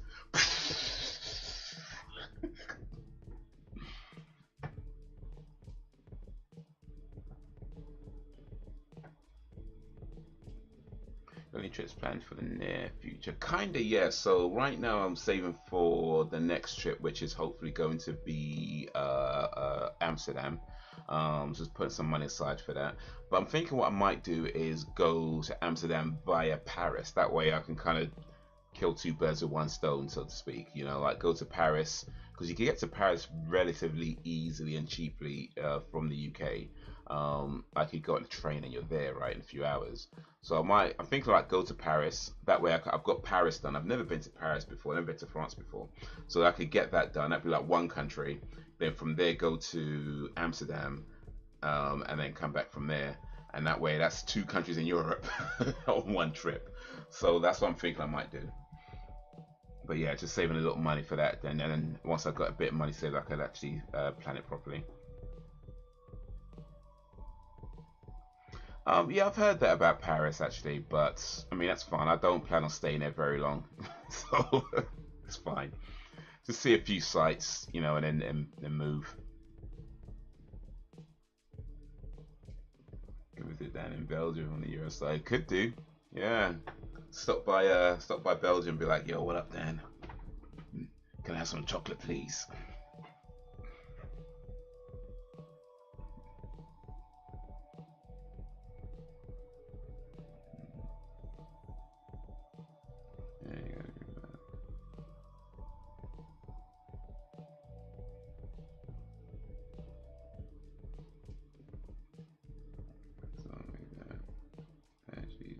French.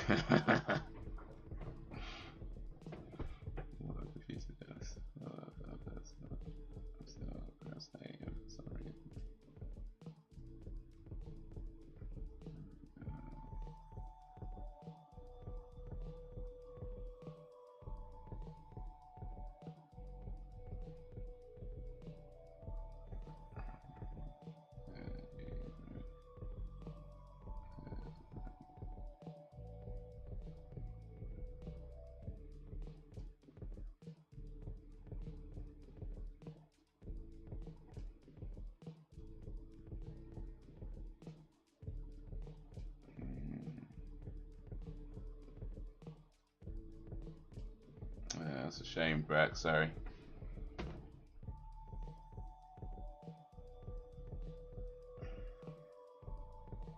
Yes, sir. But guys, that's gonna be all for now. Oh, should be back again tomorrow, 8 p.m. GMT with the X-Files. If you can join me for that, that'd be awesome. But you guys have been awesome as always. I appreciate you and all that you do. Thanks for keeping me company. Thanks for keeping it lively. Working on the script, awesome. I got the notifications on, so ready for you. But until whenever, if ever, peace.